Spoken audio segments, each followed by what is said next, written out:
மூவிரு முகங்கள் போற்றி முகம்பொழி கருணை போற்றி ஏவரும் துதிக்க நின்ற ஈராறு தோள் போற்றி காஞ்சி மாவடி வைகும் செவ்வேள் மலரடி போற்றி அன்னான் சேவலும் மயிலும் போற்றி திருக்கைவேல் போற்றி போற்றி.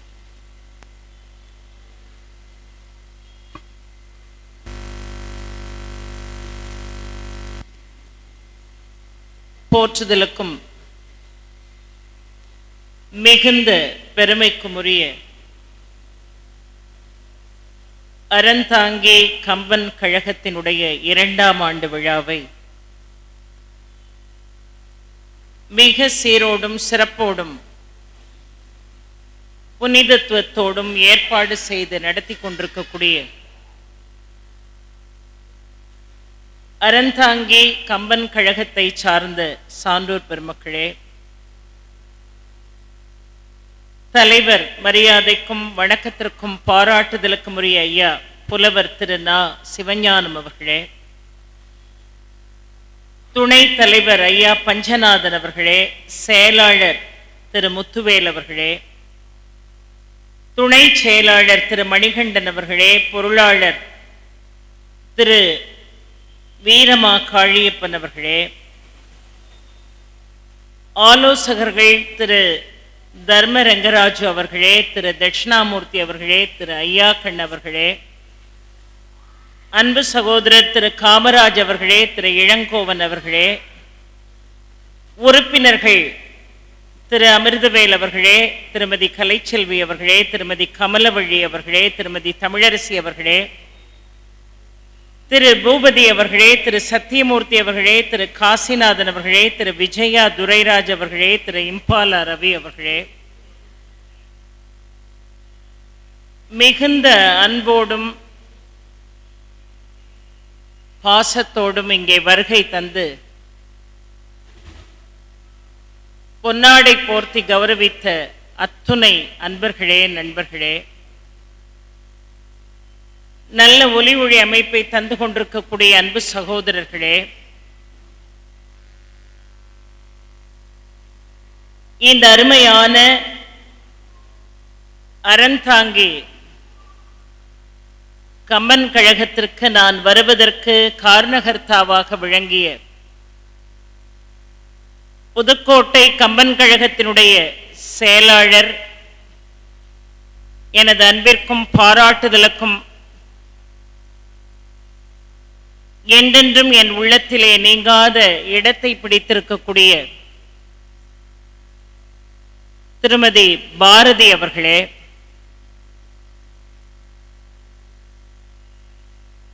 நான் இந்த மேடைக்கு வருவதற்கு முன்னதாகவே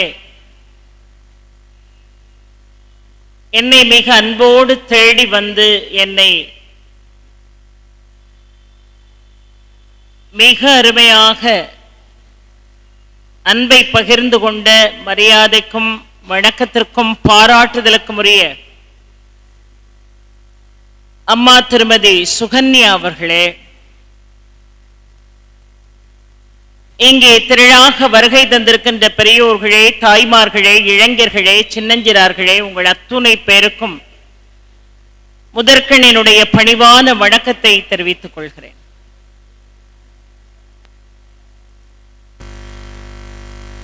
அறந்தாங்கி கம்பன் கழகத்திற்கு இறை அருளால் எம்பெருமான் முருகப்பெருமானுடைய அனுகிரகத்தினால் உங்களை சந்திக்கக்கூடிய ஒரு நல்ல பாக்கியம்.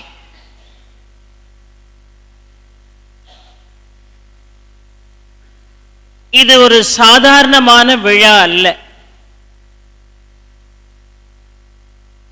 இறைவனுடைய அனுகிரகம், ஸ்ரீராமனுடைய அனுகிரகம் உங்களை நானும் என்னை நீங்களும் சந்திப்பதற்கு ஒரு வாய்ப்பை ஏற்படுத்தி தந்திருக்கிறது என்றுதான் நான் நினைக்கிறேன்.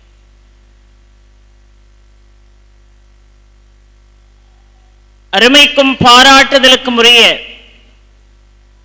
அன்பு மருமகள், புதுக்கோட்டை கம்பன் கழகத்தினுடைய செயலாளர், அவர்களுடைய லட்சியமாக இருக்கிறது இந்தியா மட்டுமல்ல, கடல் கடந்தும் கம்பன் கழகங்களை நடத்த வேண்டும் என்கின்ற ஆவல் இந்த சிறு வயதிலே அவர்களிடம் இருக்கிறது. அதற்கு வித்திட்டவர் யார் என்று கேட்டால் இந்த இடத்தில் ஒன்றை சொல்ல வேண்டும். திருமதி பாரதி அவர்கள் ஒரு சாதாரண பின்புலத்திலிருந்து வந்தவர் என்று நான் சொல்வதற்கில்லை. காரணம், அவர்களுடைய தந்தையார் மிகப்பெரிய ஒரு இலக்கியவாதி, மிகப்பெரிய ஒரு கவிஞர், மிகச்சிறந்த ஒரு பேச்சாளர். அவர்களெல்லாம் எங்களுக்கு காட்டிய வழிதான் இன்றைக்கு பல மேடைகளிலே அமர்ந்து பேசக்கூடிய பாக்கியத்தை பெற்றிருக்கிறோம். அதை போல மிகச்சிறந்த வழிகாட்டியாக இலக்கியத்துறையில் இருப்பவர்களுக்கு முன்னோடியாக இருந்தவர் புதுக்கோட்டையை சார்ந்த அன்பு சகோதரர் அமரர் சம்பத் அவர்கள். அவர்கள் கடந்த ஆண்டு அறந்தாங்கி கம்பன் கழக விழாவை தொடங்கி வைத்தார்கள் என்று நினைக்கின்ற பொழுது, இன்றைக்கு அவர் நம்மிடம் இல்லை என்கின்ற கவலை நமக்கு இருக்க வேண்டிய அவசியமில்லை. காரணம், விண்ணுலகில் இருந்து அவருடைய ஆசி என்பது நமக்கு நிச்சயமாக கிடைக்கும். ஏன் அந்த ஆசி நிரம்பி இருக்கிறது என்று நான் நினைக்கிறேன் என்று சொன்னால், சனிக்கிழமையிலே நடக்கக்கூடிய கம்பன் கழக விழாவிற்கு இத்துணை பேர் கூடியிருப்பீர்கள் என்று நான் கனவில் கூட நினைக்கவில்லை. ஆண்களும் பெண்களும் மிக அருமையாக இங்கே கூடியிருந்து இந்த நிகழ்வை கேட்பதற்காக வருகை தந்திருக்கிறீர்கள். சகோதரியார் சொன்னதை போல அடுத்த ஆண்டு இந்த அறந்தாங்கி கம்பன் கழக விழாவிற்கு வருகின்ற பொழுது ஏற்கனவே வந்த நீங்கள் ஒருவரை அழைத்து கொண்டு வர வேண்டும் என்றார்கள். கம்பனுடைய புகழ் நிரம்ப இருக்கிறது. ஆனாலும் இளைய தலைமுறைகள் மத்தியிலும் நாம் அதை எடுத்து செல்ல வேண்டும் என்பது என்னுடைய தனிப்பட்ட ஒரு ஆசை. இன்னொன்று, இந்த கம்பன் கழகம் நடத்தக்கூடிய அத்துணை பெரியோர்களுக்கும் நான் ஒரு வேண்டுதலை வைத்துக் கொள்கிறேன். எங்களைப் போல 30 ஆண்டுகள், 40 ஆண்டுகள், 50 ஆண்டுகள் இந்த இலக்கிய துறையில் பேசிக் கொண்டிருப்பவர்களை வைத்துதான் இந்த நிகழ்வை நடத்த வேண்டும் என்கின்ற கட்டாயம் இல்லை. புதிதாக வரக்கூடிய இளைஞர்களையும் கம்பனை பற்றி பேச வைக்கணும். ஏனென்று சொன்னால், பல மேடைகளை கண்டவர்கள் கம்பனை அலசி ஆராய்கிறார்கள், இல்லை என்று நான் சொல்லவில்லை. புதிதாக வரக்கூடிய இளைய சமுதாயம் ராமகாதையை படிக்கணும். கம்பனுடைய அழகு தமிழிலே தோய்ந்து போகணும். அவர்களும் இந்த அருமையான ராமச்சரித்திரத்தை உலகம் முழுவதும் பேச வேண்டும். ஆன்மீக பணியை, இலக்கிய பணியை செய்ய வேண்டும். ஆக பல மேடைகளை கண்டவர்கள் வயதில் முதிர்ந்தவர்களை கொண்டு வந்து பேச வைக்கக்கூடிய அதே வேளையிலே நன்றாக கற்று தேர்ந்த எத்தனையோ இளைஞர்கள் வாய்ப்பில்லாமல் காத்திருக்கிறார்கள். அவர்களுக்கு நீங்கள் ஒரு வாய்ப்பை கொடுத்தால் தமிழும் வளரும், அவர்களும் வளர்வார்கள். அந்த ஒரு திருப்பணியை எல்லா கம்பன் கழகங்களும் செய்ய வேண்டும் என்று நான் பணிவோடு கேட்டுக்கொள்கிறேன். காரணம், இன்றைக்கு மிக அருமையாக சிந்திக்கக்கூடிய, பேசக்கூடிய ஆற்றல் படைத்த இளைஞர்கள் எத்தனையோ பேர் இருக்கிறார்கள். அவர்களை இதை போன்ற அனுபவம் மிக்க கம்பன் கழகங்கள் தான் அவர்களை வெளியுலகத்திற்கு கொண்டு வந்து எல்லோர் மத்தியிலும் அவர்களை அறிமுகப்படுத்த வேண்டும். அப்பொழுதுதான் அவர்களுக்கு படிக்க வேண்டும் என்கின்ற ஆர்வம் வரும். உலகம் முழுதும் கம்பனை கொண்டு சேர்க்க வேண்டும் என்கின்ற ஒரு உத்வேகம் அவர்களுக்குள்ளாக ஏற்படும். அதையும் இந்த கம்பன் கழகம், அறந்தாங்கி கம்பன் கழகம், இன்னும் புதிதாக பல இடங்களில் தோன்ற இருக்கின்ற கம்பன் கழகம் அந்த பணியை செய்யும் என்று நான் நம்புகிறேன். அது நடக்க வேண்டும் என்று நான் இறைவனை பிரார்த்திக்கிறேன். இன்னைக்கு ரொம்ப அழகான ஒரு மேடை, ராமகாதை காட்டும் வாழ்வியல் நெறிகள் என்று ஒரு தலைப்பை தேர்வு செய்து கொடுத்திருக்கிறார்கள். அருமையாக வரவேற்புரை நல்கிய அருமை சகோதரர் சொன்னார், இன்றைய காலகட்டத்தில் வாழ்வியல் நெறிகள் இருக்கிறதா என்று ஒரு கேள்வியை கேட்டார். இன்றைய காலகட்டம் எப்படி இருக்கிறது, எல்லோருடைய மனநிலையும் எப்படி இருக்கிறது, அவர்களுடைய வாழ்க்கை போக்கு எப்படி இருக்கிறது என்பதை நான் சொல்லிதான் அவர்கள் தெரிய வேண்டும் என்கின்ற அவசியம் இல்லை. நம்முடைய காலகட்டத்திற்கு பிறகு இன்றைக்கு நம்முடைய பிள்ளைகள் இதில் தோய்ந்திருக்கிறார்களா, இல்லை வாழ்வியல் நெறிமுறைகளை பின்பற்றுகிறார்களா, கலாச்சாரம் பண்பாடு என்பது பாதுகாக்கப்படுகிறதா என்பதை அவரவர்களுடைய மனக்கதவுகளை தட்டினோம் என்று சொன்னால் சரியான விடை கிடைக்கும். இதை தனிப்பட்ட முறையில் யாரும் சொல்ல வேண்டும் என்கின்ற அவசியமில்லை, அவரவர்களுடைய மனநிலைக்கு நன்றாக தெரியும். ஆக இந்த சமூகம் ஓய்வு பெற வேண்டும் என்றால், இந்த சமூகம் பண்பாடு கலாச்சாரத்தை விட்டு விலகாமல் இருக்க வேண்டும் என்று சொன்னால், கம்பனை தோய்ந்து படிக்க வேண்டும் என்பது என்னுடைய தாழ்மையான வேண்டுகோள். நம்முடைய அருளாளர்கள் விட்டு சென்ற அற்புதமான செய்திகளை எல்லாம் இனி வரக்கூடிய தலைமுறைகளுக்கு கொண்டு போய் சேர்க்க வேண்டும். அந்த பணியை அவர்கள் செய்யும்படியாக நாம் தூண்ட வேண்டும். அதுதான் நம்முடைய கடமையாக இருக்கணும். ஏன்னா இந்த மேடையில் ரொம்ப அழகாக அந்த திருமுறை பாடினார்கள். மேடையில் வந்து அதை வழிகாட்டக்கூடியவர் ஒரு பொன்னாடையை அணிவித்து விட்டு சென்றார். எனக்கு ரொம்ப மகிழ்ச்சி. பெண்கள் எல்லாம் இந்த மேடையில் உட்கார்ந்து, அதிலும் சங்கினுடைய நாதத்தை ஒலிக்கச் செய்யக்கூடிய ஆற்றல் பெண்களுக்கு இருக்கிறது என்று நினைத்தாலே இந்த உடம்பெல்லாம் புல்லரிக்கிறது. பெரியோர்களே, உண்மையாகவே அவர்களையெல்லாம் பாராட்ட வேண்டும். அதே நேரம் அவர்களையெல்லாம் கைகூப்பி தொழ வேண்டும். மிக அருமையாக அவர்கள் பாடினார்கள். அதை கேட்டுக்கொண்டே இருந்தால் மனதிற்கு ஒரு மிகப்பெரிய ஒரு அமைதி என்பது நமக்கு ஏற்படுகிறது. ஆக நம்முடைய கடமை நேரம் போக வேண்டும் என்பது அல்ல. நம்முடைய கடமை இருக்கின்ற நேரத்தை பயனுள்ளதாக மாற்ற வேண்டும் என்பது. இந்த பயனுள்ளதாக மாற்றக்கூடிய முயற்சியில நாம இறங்கும் போது நமக்கும் புண்ணியம், நம்மை சார்ந்தவர்களுக்கும் புண்ணியம், இந்த சமூகத்துக்கும் புண்ணியம். அந்த சமூக பணியை செய்வதற்காகத்தான் இறைவன் இந்த பிறவியை நமக்கு கொடுத்திருக்கிறான் என்று நான் நினைக்கிறேன். இன்றைக்கு மிக அழகாக ராமகாதை காட்டும் வாழ்வியல் நெறிகள்.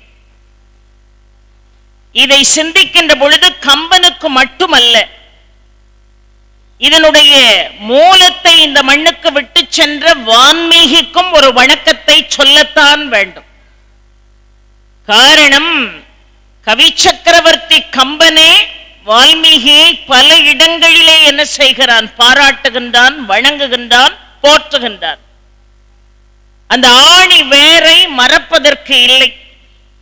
அதை கையிலே வைத்துக் கொண்டு விரிந்த செய்திகளை எல்லாம் சுருங்க சொல்லி, சுருக்கி சொல்ல வேண்டிய காரியங்களை எல்லாம் விரித்து சொல்லி, தமிழனுடைய பண்பாடு கலாச்சாரம் அவருடைய உயிர் மூச்சாக இருக்கக்கூடிய அத்தனை செய்திகளையும் ஒன்றாக இணைத்து குழைத்து இந்த உலகத்திற்கு விட்டு சென்றவன் கவி சக்கரவர்த்தி கம்பன். இந்த ராமகாதை நமக்கு என்ன சொல்கிறது என்று சொன்னால், ரொம்ப அழகாக பல இடங்களிலே சொல்கிறார். இந்த ராமகாதை என்ன சொன்னார்கள் தெரியுமா? கற்பினுடைய திண்மையை எடுத்து சொல்லக்கூடிய இதிகாசம் என்று சொல்பவர்கள் உண்டு. மிக அழகான ஒரு ஆன்மீக சிந்தனையை வடித்துக் கொடுத்த இலக்கிய சுவை நிறைந்த ஒரு இதிகாசம் என்று சொல்பவர்கள் உண்டு. ஆனால் மிக ஆழமாக இதை பற்றி சிந்திக்க வேண்டும் என்று சொன்னால், ராமகாதை என்றால் என்ன என்று கேட்டால், சரணாகதி சாத்திரம் என்று நம்முடைய மூதாதையர்கள் மிக அருமையாக சொன்னார். இது சரணாகதி சாத்திரம். இது யாரும் சொல்லி தெரிய வேண்டியதில்லை. இறைவனுடைய பரமபதத்தை இறுக பற்றி கொண்டோம் என்று சொன்னால், நீதான் எனக்கு எல்லாம், உன்னுடைய பாதந்தாப்பா எனக்கு எல்லாம், அப்படின்னு அவனுடைய பாதங்களை இறுக பற்றி கொண்டோம் என்று சொன்னால், சரணாகதி தத்துவத்தை பின்பற்றினோம் என்று சொன்னால், முக்தி என்பது நமக்கு நிச்சயமாக உண்டு என்கின்ற நம்பிக்கை கம்பனுக்கே இருந்திருக்க. அதனாலதான் சரணாகதி தத்துவம் தான் மோட்சத்திற்கு வழிகாட்டும் என்று கம்பனே ஒத்துக்கொள்கிறார். அந்த சரணாகதியைத்தான் மிக அழகாக அருமையாக பல இடங்களிலே அவன் பாடுகிறான், அதை நினைத்து பார்க்கிறான். அதனாலதான் ஆதி மூலமே என்று அழைத்தவுடன் இறைவன் ஓடோடி வந்தான். வேதங்களுக்கெல்லாம் கட்டுப்படாத இறைவன் அந்த சத்தத்தை கேட்டவுடனே ஓடோடி வந்து கஜேந்திரனுக்கு தன்னுடைய ஆதிமூல தரிசனத்தை காட்டி அந்த அற்புதமான செய்தியை மிக அருமையாக ராமகாதையிலே கம்பன் எழுதுகின்ற பொழுது இடையிடையே அதை நமக்கு ஞாபகப்படுத்துகிறார், மிக அருமையாக ஞாபகப்படுத்துகிறார். சிபி சக்கரவர்த்தி ஒரு புறாவுக்கு எங்கனம் அடைக்கலம் கொடுத்தான் என்கின்ற விஷயத்தை கதையினுடைய போக்கிலே இடையிடையே நம்முடைய கண்முன்னால் கொண்டு வந்து கம்பன் நிறுத்துகிறான். இதனுடைய பொருள் என்ன என்று கேட்டால், நன்றி உணர்வோடு ஒருவன் வாழ வேண்டும் என்பது, இறை பக்தியோடு ஒருவன் வாழ வேண்டும் என்பது, எல்லாவற்றிலும் ஒருவன் சாலச் சிறந்தவனாக இருப்பதற்கு அவனுக்கு இறை வழிபாடே பக்தியே கை கொடுக்கும் என்று பக்தியை பாடுகிறான், சமூக நிலையை பாடுகிறான். மிக அருமையாக உளவியல் விஷயங்களை எல்லாம் அற்புதமாக எடுத்து வைக்கின்றான் கம்பன். இந்த ராமகாதை காட்டக்கூடிய வாழ்வியல் நெறிகள் ஒன்றா இரண்டா 1000 விஷயங்களை சொல்லியிருக்கான். நம்முடைய வாழ்நாள் முழுவதும் இந்த ராமாயணத்தை பேச முடியுமா என்று கேட்டால் இந்த பிறவி இல்லை, இன்னும் 7 ஜென்மம் எடுத்து வந்தாலும் பேசுறதுக்கு 1000 விஷயங்கள் அதற்குள்ளே இருக்கிறது. அதனாலதான் அவனே பாடுகிறான், ஓசை பெற்று உயர் பார்க்கடல் உற்று ஒரு பூசை முற்றனவும் நக்குபுக்கென ஆசை பற்ற அறையில் உற்றேன், மற்ற காசில் கொற்றத்து ராமன் கதையரோ என்று அருமையாக பாடுகிறான். ராமனுடைய கதையை சொல்வது அவ்வளவு சாதாரணமான விஷயம் அல்ல. ஒரு மிகப்பெரிய பார்க்கடலில் ஓடக்கூடிய அத்தனை நீரையும் பருக வேண்டும் என்கின்ற ஆசை ஒரு பூனைக்கு இருந்துதான். அந்த பூனை தண்ணி எப்படி குடிக்கும், அதனுடைய இயல்பு எப்படி, நக்கி நக்கி தான் குடிக்கும். ஒரு சின்ன தட்டுல தண்ணி, ஒரு செம்பு தண்ணி வச்சாலே அது குடிக்கிறதுக்கு குறைந்தபட்சம் ஒரு 1/4 மணி நேரம் ஆகும். ஆனா ஒட்டுமொத்த பார்க்கடலையும் நக்கி குடிக்க வேண்டும் என்று ஒரு பூனை ஆசைப்பட்டால் அதற்கு பேர் ஆசை அல்ல, பேராசை. அந்த பேராசை எனக்கும் இருந்தது என்று கம்பன் பாடுகிறான். ஏனென்று சொன்னால், ராமனுடைய குணநலன்களை, ராமனுடைய வாழ்வியல் நெறிகளை, அவன் வழிகாட்டிய விதத்தை இந்த பிறவியிலே சொல்லி முடிக்க இயலுமா என்று கேட்டால் முடியாது என்று கம்பனே ஒப்புக்கொள்கிறான். என்னாலே பாட இயலாது என்று சொல்கிறான். அவனுக்கு கவி சக்கரவர்த்தி என்று பெயர். ஒரு பூனை பார்க்கடலினுடைய நீரை முழுவதும் குடிப்பதற்கு எப்படி பேராசைப்பட முயற்சி செய்கிறதோ அதை போல என்னுடைய முயற்சியும் ஒரு பேராசை என்று கம்பன் சொல்கிறான். கம்பனுக்கே அந்த நிலைமைன்னு சொன்னா அவனுடைய சாரத்தை எடுத்து ஒரு மணி நேரத்தில் பேச வந்த எனக்கு எவ்வளவு பெரிய சோதனை இருக்கு யோசித்து பாருங்கள்.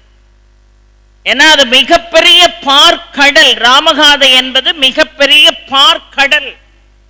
அந்த பார்க்கடல் நீரை இந்த குறிப்பிட்ட நேரத்திற்குள்ளே முழுவதும் பருகுவதற்கு வாய்ப்பு என்பது இல்லை பெரியோர்களே. அதுல எது ரொம்ப முக்கியமான அம்சமோ அதை பற்றி இன்றைய தினம் நாம் சிந்திக்க போகிறோம். ஏனென்று சொன்னால், ராமகாதை மிக அருமையாக சொல்கிறது, ஒரு நாடு எப்படி இருக்கணும், ஒரு நாட்டை ஆளக்கூடியவன் எப்படி இருக்கணும், அவனுடைய ஆளுகைக்கு உட்பட்ட மக்கள் எப்படி இருக்கணும், ஒரு தாயும் தந்தையும் எப்படி இருக்கணும், ஒரு மகனும் தந்தையும் எப்படி இருக்கணும். உயிரை கொடுக்கக்கூடிய அளவிற்கு சொல்லப்படக்கூடிய ஒரே விஷயம் நட்பு. அந்த நட்பு எப்படி இருக்கணும், சகோதர வாஞ்சை எப்படி இருக்கணும், கற்பினுடைய திறன் எப்படி இருக்கணும் என்று சகல அம்சங்களையும் தொட்டு ஒரு இதிகாசம் பேசும் என்று சொன்னால் அந்த பெருமை கம்பன் வடித்து கொடுத்த ராமகாதைக்கு உண்டு. சாரத்தை வான்மீகியிலிருந்து எடுத்தாலும் சரி, அதை சொல்ல வேண்டிய முறைப்படி எல்லோருக்கும் புரியும்படியாக, எல்லோருக்கும் சென்று சேர்க்கும்படியாக தம்முடைய அழகு தமிழிலே ஒருவன் மிக அருமையான ஒரு ஓவியத்தை தீட்டி பொக்கிஷமாக நமக்கு கொடுத்திருக்கிறான் என்று சொன்னால் இந்த தமிழ் சமுதாயம் கொடுத்து வைத்தது தானே. யோசித்து பாருங்கள், என்ன அருமையாக ஒரு நாடு எப்படி இருக்கணும், எப்படி இருந்திருக்கு பாருங்க. உண்மையாகவே தசரதனுடைய ஆட்சியும் சரி, அவர்களுடைய முன்னோர்களுடைய ஆட்சியும் சரி எப்படி இருந்தது என்பதற்கு கோசல நாடு ஒரு மிகச்சிறந்த உதாரணமாக இருக்கிறது. அந்த கோசல நாட்டை வர்ணிக்க வேண்டும் என்று கம்பன் நினைக்கிறார். என்ன அழகாக வர்ணித்தான். தண்டலை மயில்கள் ஆட தாமரை விளக்கம் தாங்க கொண்டல்கள் முழவின் ஏங்க குமழை கண் விழித்து நோக்க தென்திரை எழினி காட்ட தேன்புழி மகரையாழின் வண்டுகள் இனிது பாட மருதம் வீற்றிருக்கும் மாதோ என்று பாடுக. மேடையிலே ஒரு அருமையான ஒரு ஆசனத்தை கொடுத்து அம்மா உட்கார்ந்து பேசுங்கன்னு இவ்வளவு பெரிய பிரம்மாண்டமான ஏற்பாட்டை செய்திருக்கிறீர்கள். நீங்க எல்லாம் அழகா உங்க இடத்துல உட்கார்ந்து உங்களுடைய கவனம் முழுவதும் இந்த மேடையை நோக்கி இருக்கிறது. அப்படி இருந்தா தானே அழகு, பேசுறவங்களுக்கும் அழகு, கேட்பவர்களுக்கும் அழகு. அந்த கோசல நாடு எப்படி இருந்தது? அதனுடைய தலைநகரமாக அயோத்தி மாநகர் விளங்குகிறது. அந்த கோசல நாடு எப்படி இருந்தது அப்படின்னா, தன்னுடைய அழகு தமிழிலே ஒரு நாடக பாணியிலே அந்த காட்சியை கொண்டு வந்து கம்பன் அப்படியே நம் கண் முன்னால் நிறுத்துகிறான். அதில் ஆரம்பிக்கிறேன் நான் வாழ்வியல் நெறிகள். ஒரு நாட்டை வர்ணிப்பதிலே என்ன வாழ்வியல் நெறி இருக்கிறது என்கின்ற கேள்வி உங்களுக்குள்ளே எழலாம். கம்பனை ஏன் இன்றைக்கு போற்றுகிறோம்? கம்பனை ஏன் மனதிலே துதிக்கிறோம்? கம்பனுடைய நாமத்தை ஏன் இடையராது சொல்கிறோம் என்று சொன்னால், அவனுக்கு ஏன் கவி சக்கரவர்த்தி என்று பெயர் என்று சொன்னால், எந்த தமிழை எப்படி அழகுபட கையாள வேண்டும் என்று கவிஞர்களுக்கு முன்னோடியாக விளங்கியவன் கம்பன். அப்ப இன்றைக்கு இருக்கக்கூடிய வாழ்வியல் நெறிகளை இந்த காலகட்டத்தில் உட்கார்ந்து பேசுறோம்னா, ஒவ்வொரு கவிஞனுக்கும் கம்பனுடைய சாயல் இருந்தா தான் அவன் கவிஞன். எல்லாரும் அப்படி ஆக முடியுமாங்கிறது தெரியாது, ஆனா அவனை பின்பற்ற வேண்டும். அவன் தமிழுக்கு எவ்வளவு முக்கியத்துவம் கொடுத்திருக்கிறான், எவ்வளவு அழகு தமிழிலே பாடி இருக்கிறான். அதை போல நம்மால் இன்றைக்கு பாட இயலாவிட்டால் கூட பரவாயில்லை, அந்த தமிழை சிதைக்காமலாவது இருக்கணுமா இல்லையா? நீ தமிழை போற்றாட்டாலும் பரவாயில்ல, அழகுபட நீ அதை எழுதாட்டாலும் பரவாயில்ல, உன்னால பாட முடியாட்டாலும் பரவாயில்ல, நீ சிதைக்காமலாவது இருக்கணும். ஒவ்வொரு கவிஞனும் கையிலே எழுதுகோலை எடுக்கின்ற பொழுது, இது தமிழ் மிக உயர்வான ஒரு மொழி, யாமறிந்த மொழிகளிலே தமிழ் மொழி போல் இனிதாவது எங்கும் காணோம் என்று பாடினார்களே நம்முடைய மூதாதையர்கள். அந்த நிலையை மனதிலே நிறுத்தி கொண்டு தமிழை சிதைக்காமல் தமிழை உயிர் மூச்சாக நினைத்து ஒரு கவிஞன் எழுதுகோலை கையிலே எடுக்க வேண்டும் என்பதற்கு ஒரு உதாரணம் யாருன்னு கேட்டீங்கன்னா கம்பன். என்ன அழகாக பாடுகிறான். அந்த கோசல நாடு எப்படி இருந்தது, அதனுடைய வளம் எப்படி இருந்தது.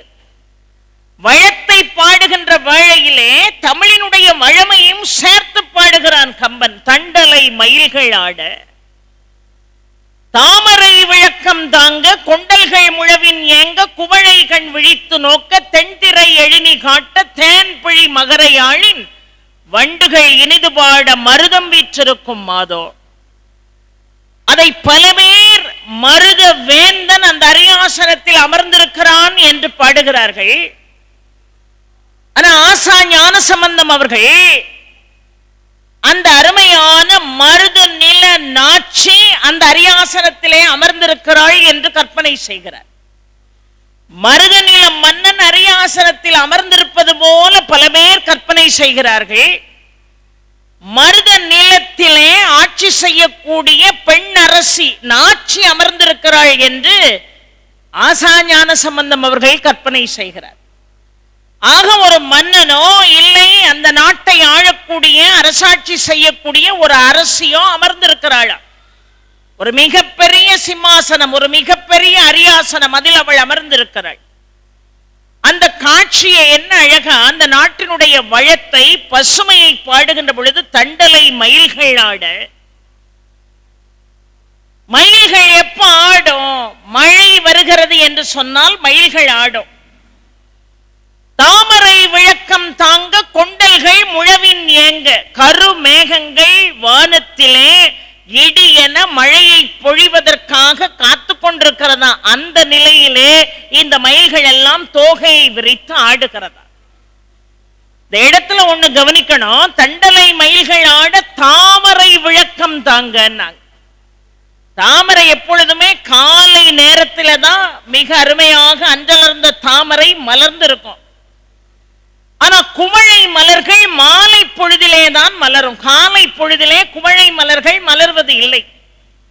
காலையிலே மலர்வது தாமரை, மாலையிலே மலர்வது குவளை. ஆனா என்ன அழகா பாடுறாரு, தண்டலை மயில்கள் ஆடுது. ஏன்னா கொண்டல்கள் முழவின் ஏங்க, இடியினுடைய சத்தம் மத்தளம் அடிப்பதை போல கேட்கிறதா. அந்த தென்றலையும் அந்த சப்தத்தையும் உணர்ந்த மயில்கள் ஆடுகிறதா. இந்த காட்சியை தாமரை மலர்கள் பார்த்து கொண்டிருக்கிறதா. அப்ப மாலை நேரம், ஏன்னா குவளை மலர்களையும் பாடுகிறார். அப்ப தாமரை காலை கதிரவனை பார்த்தது போல மலர்ந்தில்லாமல் அதனுடைய மலர்ச்சியினுடைய வேளை குறைந்து அது கொஞ்சம் சரிந்து அது அப்படியே மூடி மொட்டுக்களை போல அது காட்சி தருகிறது. மலர்ந்த தாமரை குவிய ஆரம்பித்த அழகை பார்க்கின்றான் கம்பன். அது அவன் கண்களுக்கு ஒளி வீசக்கூடிய விளக்குகளை போல காட்சி அளிக்கிறது. தண்டலை மயில்கள் ஆட தாமரை விளக்கம் தாங்க கொண்டல்கள் முழவின் ஏங்க குமழை கண் விழித்து நோக்க தென் திரை எழுநி காட்ட. அந்த அரியாசனத்தில் வீற்றிருக்கிறாளே அந்த அரசி, இல்லை அரசன் என்று எடுத்துக்கொண்டால் அந்த அரசன், அங்கே அந்த அரியாசனத்திற்கு முன்னால் இருக்கக்கூடிய மண்டபத்தினுடைய திரைச்சீலைகளாக என்ன இருக்கிறதா, நிர்மலமான நீரோடையிலே தென்றல் காற்று வீச அது சின்ன அலைகளாக படமெடுத்து அங்குமிங்கும் ஓடிக்கொண்டிருக்கிறதா. அந்த காட்சியை போல திரைச்சீலைகளோடு அதை ஒப்பிட்டு பார்க்கிறான். உருவகத்தை சொல்கிறான், ஓமையும் சேர்த்து சொல்கிறான். உருவகம் சொல்வது உண்டு, ஓமையையும் சேர்த்து சொல்கிறான். அந்த திரைச்சீலைகள் எப்படி இருந்ததா, நிர்மலமான நீரோடையின் மீது அடிக்கக்கூடிய தென்றல் போன்ற அந்த காற்று அதை மிக அருமையாக லாவகமாக அந்த நீரோடையை தாளாட்டுவது போல இருக்கிறதா. தண்டலை மயில்கள் ஆட தாமரை விளக்கம் தாங்க கொண்டல்கள் முழவின் ஏங்க குவளை கண் விழித்து நோக்க தென் திரை எழுநி காட்ட தேன்பிழி மகரையாழின். என்ன அழகா, அங்கு இந்த காட்டுக்குள்ள இருக்கக்கூடிய மூங்கில்களுடைய துவாரம் இருக்கிறது பாருங்கள்.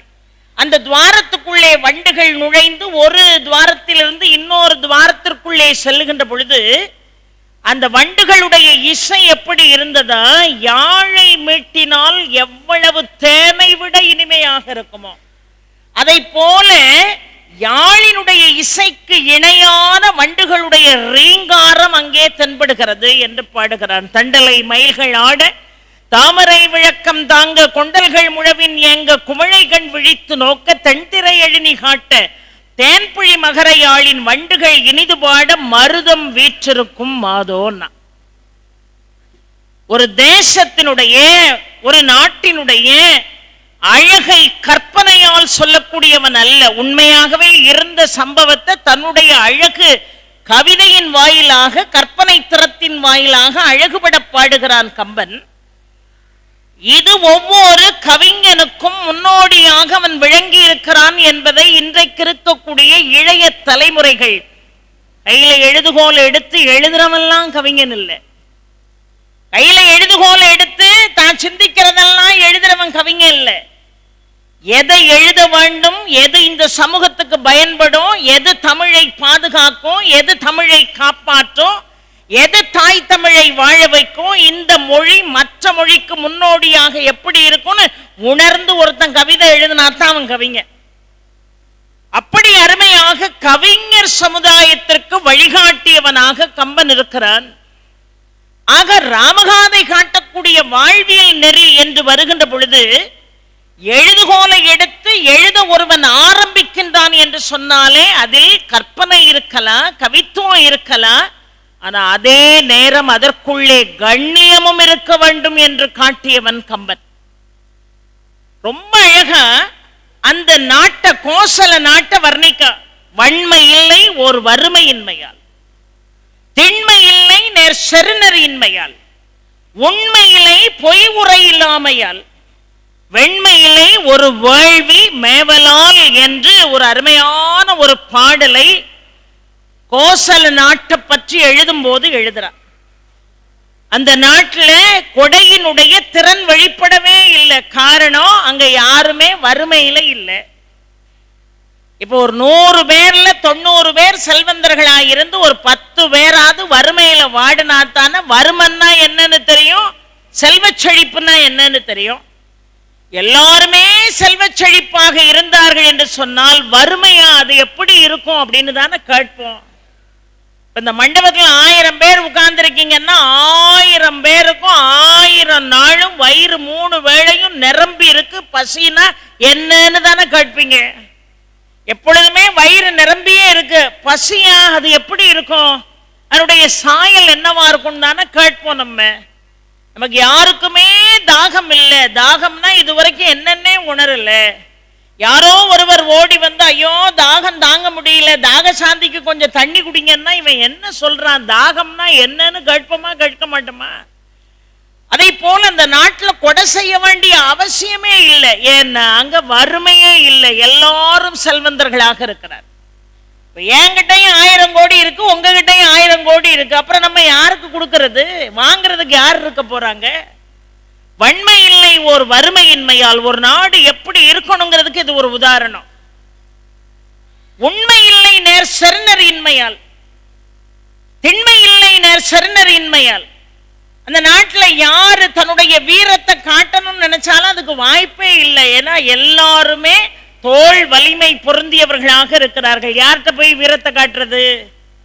எல்லாருமே மிகச்சிறந்த வலிமை வாய்ந்தவர்களாக இருக்கிறார்கள். உண்மை இல்லை பொய் உரை இல்லாமையால் யாருமே அங்க பொய் பேசுறதுக்கு வாய்ப்பே இல்லை. காரணம் எல்லாரும் உண்மை விளம்பிகளாக இருக்கிறார்கள். அப்போ பொய்னா என்னன்னே அவனுக்கு தெரியாது. வெண்மை இல்லை ஓர் கேள்வி மேவலால், இவன் அஞ்ஞானத்துல மூழ்கி இருக்கான், இவன் அறியாமையில மூழ்கி இருக்கான்னு சொல்றதுக்கு அந்த நாட்டில் வாய்ப்பே இல்லை. காரணம் எல்லாருமே அறிவுஜீவிகளாக இருக்கிறார்கள். அப்ப ஒட்டுமொத்தமாக கம்பன் என்ன அழகாக கோசல நாட்டை சித்தரிக்கிறான். அந்த நாட்டில் வறுமை இல்லை, அந்த நாட்டில் பொய் இல்லை, அந்த நாட்டில் வீரத்துக்கு வேலை இல்லை. காரணம் எல்லாரும் பலசாலியா இருக்கான், எல்லாவனும் நல்லவனா இருக்கான், பகையே இல்லைன்னு அர்த்தம். அப்ப வறுமை இல்லை, அந்த நாட்டில் பகை இல்லை, அந்த நாட்டில் பொய் இல்லை, அந்த நாட்டில் அறியாமை என்கின்ற அஞ்ஞானம் இல்லை என்று சொன்னால் இது எப்பேற்பட்ட சொர்க்க பூமின்னு கொஞ்சம் யோசித்து பாருங்கள். இந்த ஒரு பாடல் ஒவ்வொரு ஆட்சியாளனுடைய மனசுக்குள்ள இருந்ததுன்னு வைங்க, நம்ம நாடு எப்படி இருக்கும்? எப்படி இருக்கும்? 1000 வளங்கள் நிறைந்த நாடு இந்த இந்திய திருநாடு. எல்லா இடத்திலையும் எழுதி போட வேண்டிய பாடலே கம்பனுடைய இந்த பாடல் தான். என் நாட்டில் வறுமை இல்லை, என் நாட்டில் பகை இல்லை, என் நாட்டில் பொய் இல்லை, என் நாட்டில் அஞ்ஞானத்துக்கு வேலையே இல்லை. இதை விட ஒரு சிறப்பான ஒரு தேசத்தை நீங்க எங்கேயாவது பார்க்க முடியுமா? இதுதான் ஒவ்வொரு ஆட்சியாளர்களுக்கு மட்டுமல்ல, ஒவ்வொரு மானுடத்துக்கும் கம்பன் சொன்ன வாழ்வியல் தத்துவம். ஏன்னா இதெல்லாம் சிறப்பா அமையணும்னா ஆட்சியாளர்கள் மட்டும் மனசு வச்சா முடியுமா? அதிகாரிகளும் மனசு வைக்கணும். ஆட்சியாளர்களும் அதிகாரிகளும் மட்டும் மனசு வச்சா முடியுமா? ஒவ்வொரு தனி மனிதனுக்கும் அந்த பொறுப்பு இருக்கணும். ஒவ்வொரு தனி மனிதனுக்கும் அந்த பொறுப்பு இருக்கணும். என் நாட்டில் பகை இல்லை, என் நாட்டில் செல்வத்துக்கு குறை இல்லை, என் நாட்டில் பொய்யே இல்லை, என் நாட்டில் அஞ்ஞானமே இல்லை அப்படிங்கிற ஒரு மிகப்பெரிய ராமராஜ்யம் நமக்கு ஏற்பட வேண்டும் என்று சொன்னால் ஒவ்வொரு தனி மனிதனுடைய ஒத்துழைப்பும் இருக்க வேண்டும் என்கின்ற வாழ்வியல் நெறியை மிக அற்புதமாக கம்பன் நமக்கு எடுத்து காட்டுகிறான். பெரியோர்களே, சாதாரணமான விஷயம் இது அல்ல. என்ன அழகா சமூக நீதியை பேசுகிறான். மிக அருமையாக வாய் திறந்து பேசாத உளவியல் மொழிகளை பற்றி சொல்கிறான் கம்பன். வாயை திறந்து பேசினாதானே உங்க எல்லாருக்கும் கேட்குது. ஆனா வாயை திறந்தே பேசாம இப்ப நான் என்ன சொல்ல போறேன்னு அமைதியா இருந்தா கூட உங்களுக்கு புரியுதுன்னு சொன்னா அதற்கு பேர்தான் உளவியல் மொழி என்று பெயர். அந்த உளவியல் மொழியை கூட மிக அருமையாக கையாண்டவனாக நாம் கம்பனை பார்க்கிறோம். ஏன்னா ரொம்ப அழகா யமுனை ஆற்றங்கரையில ராமன், லக்ஷ்மணன், சீதா 3 பேரும் பயணித்துக் கொண்டிருக்கிறார்கள். அப்ப அந்த யமுனை ஆற்றங்கரைக்குள்ள ஒரு அழகான அன்னப்பறவை மிக அற்புதமாக நீந்தி செல்கிறது. அந்த காட்சியை பார்த்த உடனே சீதாவை பார்த்தான் ராமன், சீதாவும் ராமனை பார்த்தாள். ஆனா யார் உட்கார்ந்திருக்கா கூட? லக்ஷ்மணன் உட்கார்ந்திருக்கா. சொல்ல வேண்டும் என்று ஒன்றை நினைக்கிறான் ராமன், ஆனா சொல்ல முடியாது. காரணம், தன்னுடைய தம்பி அவனுடைய மனைவி ஊர்மிளையை விட்டுட்டு தனக்கு தொண்டு செய்வதற்காக வந்திருக்கான். எல்லா விஷயங்களையும் எல்லாரும் முன்னுக்கும் பேச முடியாதுங்கிற வாழ்வியல் விஷயத்தை சொல்லி கொடுத்தது கம்பராமாயணம், சாதாரணம் இல்லை. அன்னப்பறவை நடந்து போன உடனே ராமன் மனதிலே நினைக்கிறான், என்ன இது, நடைக்கு அன்னத்தை தானே சொல்வார்கள், அன்னம் போல நடை என்று சொல்வார்கள். ஆனா என் மனைவி சீதையினுடைய நடை அழகின் முன்னால் இந்த அன்னம் நிற்க இயலுமா, தோற்று போகும்னு நினைச்சான். இத சீதையிட்ட சொல்லணும்னு நினைக்கிறான், ஆனா சொல்ல முடியாது. மனைவியை பிரிந்து தொண்டு செய்வதற்கு தனியாக தனக்கு உறுதுணையாக வந்த லட்சுமணன் கூட இருக்கான். தம்பிய பக்கத்துல வச்சுட்டு மனைவியை பாராட்டுவது என்பது சரியான ஒரு முறை அல்ல என்று நம்முடைய தமிழ் சமுதாயம் நமக்கு சொல்லி கொடுத்துச்சு. இன்னைக்கு என்னெல்லாம் நடக்குங்கிறத நான் எடுத்து சொல்ல வேண்டியதே இல்லை. அதான் ஆரம்பத்திலே சொல்லிட்டேன், உங்க மனசாட்சிக்கே அதெல்லாம் தெரியும். ராமன் எடுத்து சொல்லவே இல்லை, ஆனால் சீதை அதை புரிந்து கொண்டாள். ஆகா, அன்னத்தினுடைய நடை உன் நடை முன்னால் தோற்று போகும்னு என் கணவர் சொல்றாரு நினைச்சான். ஆனா அவளும் அதை வழிகாட்டல. படக விட்டு எல்லாரும் இறங்கி நடந்து வருகின்ற பொழுது கம்பீரமாக ஒரு யானை நடந்து எதிர்பட்டு வருது. இந்த காட்சியை பார்த்தோன்னா இப்ப சீதை ராமனை பார்த்தாள். படகுல உட்கார்ந்து இருக்கும் போது ராமன் சீதையை பார்த்தான். இப்ப வெளியே நடந்து வரும்போது சீதை ராமனை பார்க்கிறாள். என்ன பொருள், என்ன பெரிய நடைக்கு யானையைத்தானே ஊமையாக சொல்வார்கள். யானை போல நடக்க முடியுமான்னு தானே சொல்லுவோம். என்ன பெரிய யானையினுடைய நடை, இதற்கு பேரா கம்பீரம். என் கணவன் ராமனுடைய நடையின் முன்னால் இந்த யானையால் நிற்க இயலுமா என்று சீதை நினைத்தாள். நடையில் நின்றுயர் நாயகன் என்று ராமனை பாராட்டுவதற்கு என்ன காரணம்? அவனுடைய கம்பீரமான நடை மட்டுமல்ல பெரியோர்களே, சொன்ன சொல்லிலே நின்று வாழக்கூடியவன், வாழ்விக்க கூடியவன் ராமன். அடி எடுத்து வைத்தால் பின்னால் அடி எடுத்து வைக்காதவன் ராமன் என்கின்ற பொருளும் அதற்குள்ளே அடங்கும். அப்ப அந்த யானையை பார்க்கிற, என் கணவனுடைய நடையழகின் முன்னால் இந்த யானை நிக்குமா, தோற்று போகும்னு நினைச்சான். ஆனா கணவன்கிட்ட சொல்ல முடியல, பக்கத்துலதான் இருக்காரு. தன்னுடைய கொழுனன் அவனுடைய மனைவியை விட்டுட்டு வந்திருக்கான் நமக்கு பாதுகாவலனாக. கொழுந்தனை பக்கத்துல வச்சுக்கிட்டு கணவனை பாராட்டுவது என்பது முறை அல்ல என்று தமிழ் சமுதாயத்திற்கு ஒரு மிகப்பெரிய பண்பாட்டை சொல்லிக் கொடுத்தது கம்பராமாயணம் பெரியோர்களே. மிகப்பெரிய ஒரு பண்பாட்டை சொல்லிக் கொடுத்தது. இன்னைக்கு அப்படியா இருக்கிறோம் நாம? யார் இருக்கிறா, இடம், பொருள், ஏவல் எதை பத்தியும் கவலைப்படுறது இல்லை. மனசுல தோணுனதெல்லாம் பேசுறோம். நான் வச்சதுதான் சட்டங்கிறோம். எங்க வீட்டுக்காரர்கிட்ட நான் பேசுறதுக்கு யார் தடை போட முடியும்னு கேட்கிறோம். என்ன வேணாலும் செய்யலாம், எப்படி வேணாலும் பேசலாங்கிற நிலை மாறி இருக்கிறதே. இந்த மாற்றம் ஒரு நியாயமான மாற்றமா? இந்த மாற்றம் சமூகத்தை வாழ்விக்கக்கூடிய மாற்றமா? ஆக எத்தனையோ ஆண்டுகளுக்கு முன்னாடி உலகத்தினுடைய முதல் இதிகாசம் என்று போற்றப்படக்கூடிய ராமகாதை சொல்கிறது, மனைவியாக இருந்தாலும் அவளுடைய அழகை இன்னொருவர் முன்னால் வர்ணிக்கலாகாது, கணவனாக இருந்தாலும் அவனுடைய அழகையும் வீரத்தையும் இன்னொருவர் முன்னால் நாம் நிரூபிக்க வேண்டிய அவசியம் இல்லை என்கின்ற மிகச்சிறந்த பண்பாட்டை சொன்னதே. இதுதான் பேச்சே இல்லாமல் உளவியல் மொழியின் வாயிலாக பேசிய விஷயத்தை கம்பன் சொன்னான். ரெண்டு பேரும் வாய் திறந்து பேசவே இல்லை.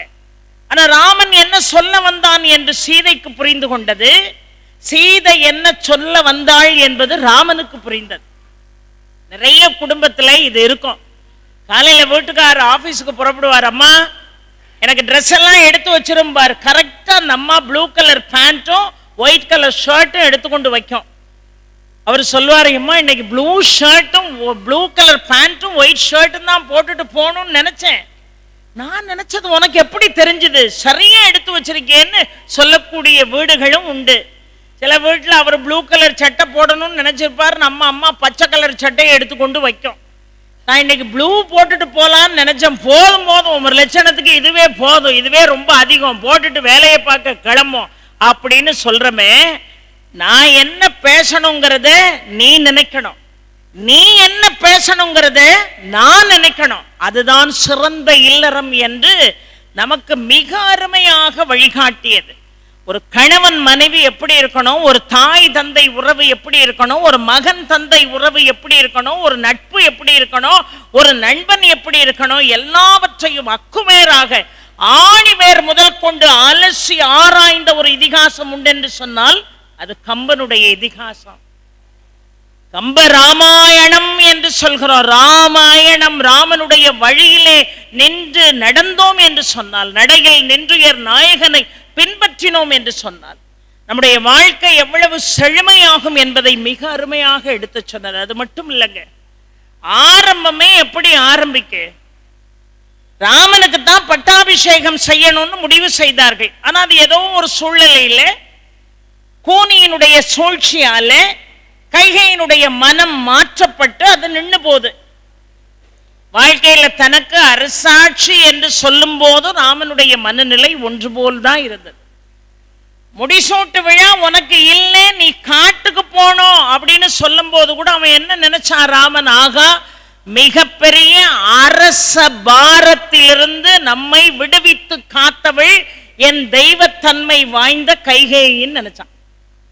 எப்படி நினைச்சான், இந்த அரசுங்கிற பாரத்திலிருந்து என்னை காப்பாத்தினவன் என் தாயின்னு நினைச்சான். அவன் காட்டுக்கு அனுப்பினாளேன்னு நினைக்கல. காரணம் என்னன்னா, என்ன அழகான வார்த்தை பிரயோகம் பாருங்கள்.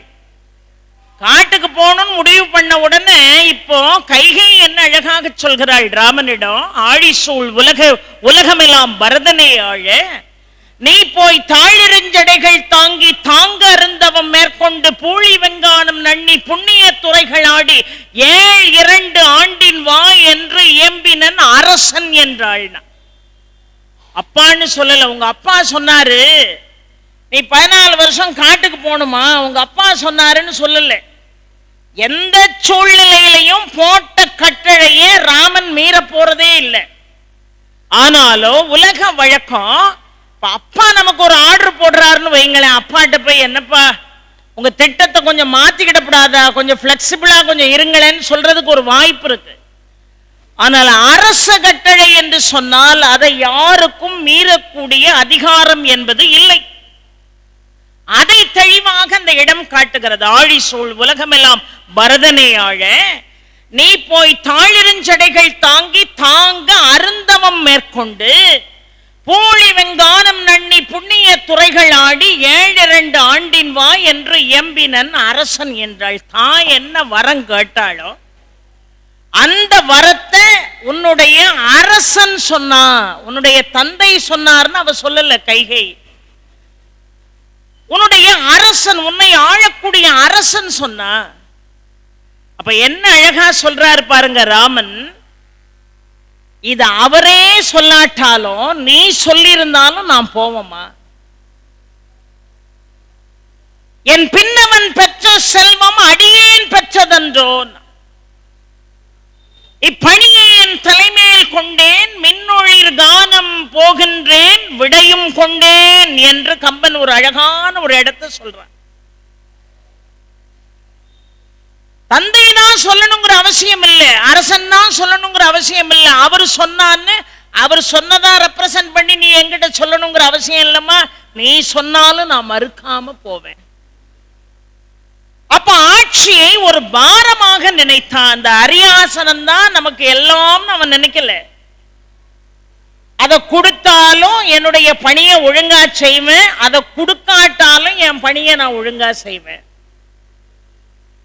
மேடையை போட்டு எனக்கு கொடுத்தாலும் ராமநாமத்தை நீங்க போதிக்கணும், ராமநாமத்தை நீங்க சொல்லணும், ராமநாமம் உங்களுக்கு நிம்மதியை தரும், ராமா ராமா ராமா ராமான்னு சொல்லுங்க, உங்களுக்கு மிகப்பெரிய புண்ணியம் வரும்னு மேடையில மைக்கு போட்டு கொடுத்தாலும் நான் சொல்லுவேன். மைக்கே இல்லாட்டாலும் எனக்கு தெரிஞ்சவங்களுக்கு பூரா போன் பண்ணி இன்னைக்கு அரை மணி நேரமாவது ராமநாமம் சொன்னீங்களான்னு கேட்பேன். அப்போ ஒரு கடமை இருந்தால் தான், இந்த பதவி இருந்தால் தான் அந்த கடமையை நிறைவேற்றுவேன், இந்த பதவி இல்லைன்னா அந்த கடமையை நிறைவேற்ற மாட்டேங்கிறது இல்லை. ஏன் தெரியுமா? சாதாரணமானது அல்ல ராமநாமம்.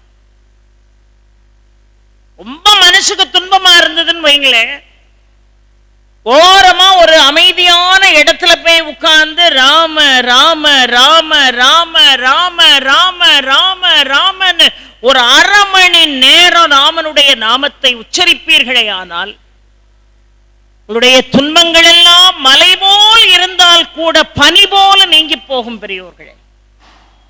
அதனாலதான் ராமன் என்கின்ற பெயரை வைத்தார் வசிஷ்டர். வசிஷ்டர் தான் அந்த பெயரை வச்சாரு. ராமன் பிறந்த அழகை பார்ப்பதற்காக வசிஷ்டர் போனாரு. அந்த அழகை பார்த்த உடனே முதல்ல தாய் தகப்ப அவருக்கு பெயர் வைக்கல, வசிஷ்டர் குலகுரு தான் பெயர் வச்சாரு ராம என்று. ராம என்று சொன்னால் துன்பங்களை எல்லாம் நீக்குபவன் என்று பொருள். ராம என்று சொன்னால் பிறவா பெருநிலையை தருபவன் என்று பொருள். ராம என்று சொன்னால் நம்முடைய அஞ்ஞானத்திற்கெல்லாம் முற்றுப்புள்ளி வைப்பவன் என்று பொருள். ராம என்று சொன்னால் நம்முடைய மனநோய் உடல் பிணிகளை நீக்குபவன் என்று பொருள். ராம என்று சொன்னால் சரணாகதி என்று பொருள். ராம என்று சொன்னால் மோட்சம் தருபவன் என்று பொருள். ராம என்று சொன்னால் பிரகாசமானவன் என்று பொருள். ராம என்று சொன்னால் பிரகாசமான ஒளியின் வாயிலாக அஞ்ஞான இருளை நீக்குபவன் என்று பொருள். ஆக ராம என்கின்ற நாமத்திற்கு அப்பேற்பட்ட ஒரு சக்தி இருக்கிறது. அதனாலதான் ரொம்ப அழகா விஷ்ணு சஹஸ்ர நாமத்தை மிக அருமையாக சொல்லப்படுகிறது. விஷ்ணு சஹஸ்ர நாமம் அருமையாக சொல்லப்படுகிறது. அந்த விஷ்ணு சஹஸ்ர நாமத்தில் 390வது நாமம். அந்த நாமத்தை பட்டாச்சாரியார் பாடுகின்ற பொழுது, பராசரர் பாடுகின்ற பொழுது சொல்கிறார், ராமனுடைய நாமத்தை இடையராது எவன் ஒருவன் சொல்கிறானோ அவன் இம்மை மறுமை என்கின்ற நோயிலிருந்து முற்றிலுமாக விடுபட்டு பிறவா பெருநிலையை பெறுவான் என்று சொல்கிறது. ஏன்னா அவன் சாதாரணமானவன் இல்லை. பாரத போர் நடந்தது, 18 நாட்கள் பாரத போர் நடந்தது. ராமகாதைன்னு சொன்ன உடனே அடுத்த இதிகாசம் என்னன்னு கேட்டா மகாபாரதம் என்று சொல்வோம் இல்லையா? அந்த மகாபாரதத்துல 10வது நாள் அம்பு படுக்கையில் வீழ்ந்து கிடக்கிறார் பீஷ்மர். எத்தனையோ பேர் மாண்டு போனார்கள். துரியோதனாதிகள் எதிராளிகளாக இருந்தா கூட அவனும் சகோதரன் தானே, மாண்டு போனானே. இத்தனை உயிர்களை மாய்த்து இந்த ஆட்சி பீடத்தில் உட்காரணுமா? இத்தனை பேருடைய அழுக்குரலும் என்னை பாதிக்கிறதே கிருஷ்ணா, நான் என்ன செய்யட்டும்னு கிருஷ்ணன் அழுவுறான். யாரு? தர்மன். பக்கத்துல அம்பு படுக்கையில படுத்திருக்கிற பீஷ்மர் சொல்றாரு, இனி வரக்கூடிய காலகட்டங்களில் இருக்கக்கூடிய துன்பங்களிலிருந்து இந்த லோகம் விடுபட வேண்டும் என்று சொன்னால் உலகம் முழுவதும் ராமகாதையை பாராயணம் செய்ய சொல் என்று சொன்னார். உலகம் முழுவதும் ராமகாதையை ராமநாமத்தை பாராயணம் செய்ய சொல், உலகம் முழுவதும் ராமாயணத்தை படிக்க சொல் என்பது பீஷ்மருடைய வாக்கு பெரியோர்களே. அதனாலதான் ரொம்ப அழகாக சொன்னார்கள், ராமகாதையை யார் சொல்லணும், யார் சொல்ல யார் கேட்கணும், எந்த நேரத்தில் சொல்லணும், இவன் சொல்லலாமா அவன் சொல்லலாமாங்கிற எந்த பேதமையும் தேவையில்லை. இதற்கு நேரமில்லை, இதற்கு காலமில்லை, இன்னார் வாயிலாத்தான் இதை சொல்லணுங்கிற அவசியம் இல்லை, இன்னார் வாயிலாகத்தான் கேட்டு தெரிந்து கொள்ள வேண்டும் என்கின்ற அவசியம் இல்லை. தாராளமாக யாராக இருந்தாலும் ராமகாதையை கேட்கலாம், பேசலாம், பாடலாம், சிந்திக்கலாம் என்று மிக அற்புதமாக சொல்கிறார். அவ்வளவு சக்தி வாய்ந்தது என்று சொல்கிறார்கள். அதனாலதான் ரொம்ப அழகாக திருமலை சுவாமிகள் அருகிலே அமர்ந்து கலா சேத்திரத்திலே மிக அற்புதமாக அந்த உபன்யாசம் நடக்கின்ற பொழுது ராமானுஜரே அருகிலே அமர்ந்து அந்த அருமையான ராமச்சரித்திரத்தை காட்டார் என்று சொல்லப்படுகிறது. என்று சொன்னால் அவ்வளவு சக்தி வாய்ந்த ஒரு விஷயமாக இந்த ராமனுடைய நாமம் இருக்கிறது, ராமனுடைய பெருமை இருக்கிறது. ஒவ்வொரு நிலைக்கடன்லையும் என்ன அழகாக எடுத்துரைத்தார். சரணாகதி சாத்திரம் என்று ஏன் சொன்னார்கள் என்று சொன்னால், முனிவர்கள் எல்லாம் அப்பா தேவாதி தேவர்களுக்கெல்லாம் தலைவனாக விளங்கிய இந்திரன், அந்த இந்திரன் ராவணனுக்கு பணி செஞ்சுட்டு கிடக்கிறானே. வேள்விகளை செய்ய வேண்டிய இந்திரன் வேள்வி செய்ய முடியாமல் ராவணனுக்கு பணிவிடை செய்து கொண்டிருக்கிறானே என்று கேட்டபோது, கவலைப்படாதீங்க, உங்களுடைய கவலைகளை எல்லாம் நிச்சயமாக நான் நீக்குவேன். இந்த வனம் நான் வந்தது நான் செய்த புண்ணியம் என்று ராமன் சொல்கிறான். இந்த வனத்துக்கு வர்ற நினைச்சா அவனுக்கு கவலை இல்லை. இந்த வனம் நான் வந்தது நான் செய்த புண்ணியம், பல பேருடைய துன்பத்தை நான் நீக்குவேன். அதனாலதான் சரணாகதி சாத்திரம் என்று ராமகாதை சொல்லப்படுகிறது. ஏன்னா விபீஷ்ணனுக்கு சரணாகதி கொடுத்தவன் ராமன், ஜெயந்தனுக்கு சரணாகதி கொடுத்தவன் ராமன். விபீஷ்ணன் போய் எவ்வளவோ அறிவுரைகளை ராவணன் சொன்னா, ராவணன் கேட்டானா? கேட்கல. கடைசியா அனலன், அனிலன், அரண், சாம்பவ எல்லாரையும் கூட்டிட்டு நேரா ராமன்ட்ட வந்துட்டான். நான் தான் உன்னை அடைக்கலம் புகுந்து உன் பாதமே எனக்கு வாழ்வுன்னு உன் காலில் நான் விழப்போறேன்னு வந்து நிற்கும் போது எல்லாரையும் கூப்பிட்டு ஒரு ஆலோசனை கேட்டான். இன்னைக்கெல்லாம் எவனும் எவங்கிட்டையும் ஆலோசனை கேட்கறது இல்லை. ராமன் முடிவெடுத்தா யாரும் எதுவும் சொல்ல போறது இல்லை. ஆனாலும் ராவணனுடைய சபையிலிருந்து அவனுடைய தம்பி விபீஷ்ண ராமனோடு சேர்வதற்கு வருகை தந்திருக்கிறான் என்கின்ற செய்தியை கேட்டபோது சுக்ரீவன் கேட்டாரப்பா, இந்த விபீஷ்ணனை நாம சேர்த்துக்கிடலாமான்னு ஒரு ஆலோசனை கேட்டார். சின்ன ஆளா இருந்தாலும் பெரிய ஆளா இருந்தாலும் கலந்து ஆலோசிச்சு ஒரு வேலையை செய்யணுங்கிற வாழ்வியல் தத்துவத்தை நமக்கு சொல்லிக் கொடுத்தவன் ராமன். செய்யலாமான்னு கேட்டார். சுக்ரீவன் வேண்டான்னா, விபீஷ்ணனால் நம்ம சேர்க்க வேண்டான்னா. அனுமன்ட்ட கேட்டார், ஆஞ்சநேயா இவனை சேர்க்கலாமான்னு கேட்டார். தாராளமா இவனை சேர்த்துக்கிடலாம், அவனுடைய முகக்குறிப்பிலே தெரிகிறது அவன் மிகச்சிறந்த நல்லவன், அவனை சேர்த்து கொள்ளலாம் என்று சொன்ன உடனே நிறைய பேர் வேண்டான்னு சொன்னாங்க, சில பேர் அவரை சேர்த்து கொள்ளலாம் என்று சொன்னார்கள். அப்போ ராமன் ஒரு அருமையான ஒரு தத்துவார்த்தத்தை சொன்னார் பாருங்கள்.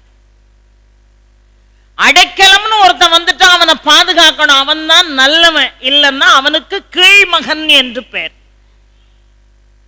இந்த உலகத்துல நாம யாரையெல்லாமோ என்னெல்லாமோ சொல்றோம், எல்லாரும் வாழ்க்கையில உயர்ந்தவர்கள். கீழ்மகன் என்பவன் யாரு? என்னை காப்பாத்துப்பான்னு ஒருத்தன் உன் காலில் வந்து விழுந்துட்டான்னா அவன் எப்பேற்பட்ட ஆளா இருந்தாலும் அவனுக்கு அடைக்கலம் கொடுக்கணும், அவன் தான் நல்லவங்கிறார், அவன் தான் உண்மையாகவே நல்லவங்கிறார்.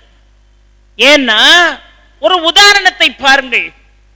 இந்திரனுடைய மகன் ஜெயந்தன், அந்த ஜெயந்தன் என்ன செய்தான்? சீதையினுடைய அழகிலே மயங்கி சீதையினுடைய தனங்களை வருட வேண்டும் என்கின்ற ஆசையிலே காகமாக மாறி, காகம் தன்னுடைய அலகால் சீதையினுடைய மார்பை கொத்தியது என்று நாம் பார்க்கிறோம் ராமகாதையில. உடனே ராமன் என்ன செய்தாரு? கையிலிருந்த தர்பை ஆயுதமாக மாற்றினார். அந்த தர்பை புல் இப்பொழுது பிரம்மாஸ்திரமாக ஜெயந்தனை அழிப்பதற்கு வேகமாக சென்றது.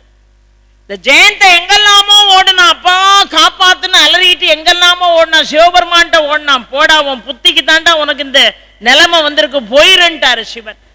யார்கிட்டெல்லாமோ அடைக்கலம் போய் யாருமே இவன் செஞ்ச தப்புக்கு அடைக்கலம் கொடுக்க முடியாதுன்னு முடிவுக்கு வந்த பிறகு ராமன்ட்டே வந்து நின்னான் ஜெயந்தன்.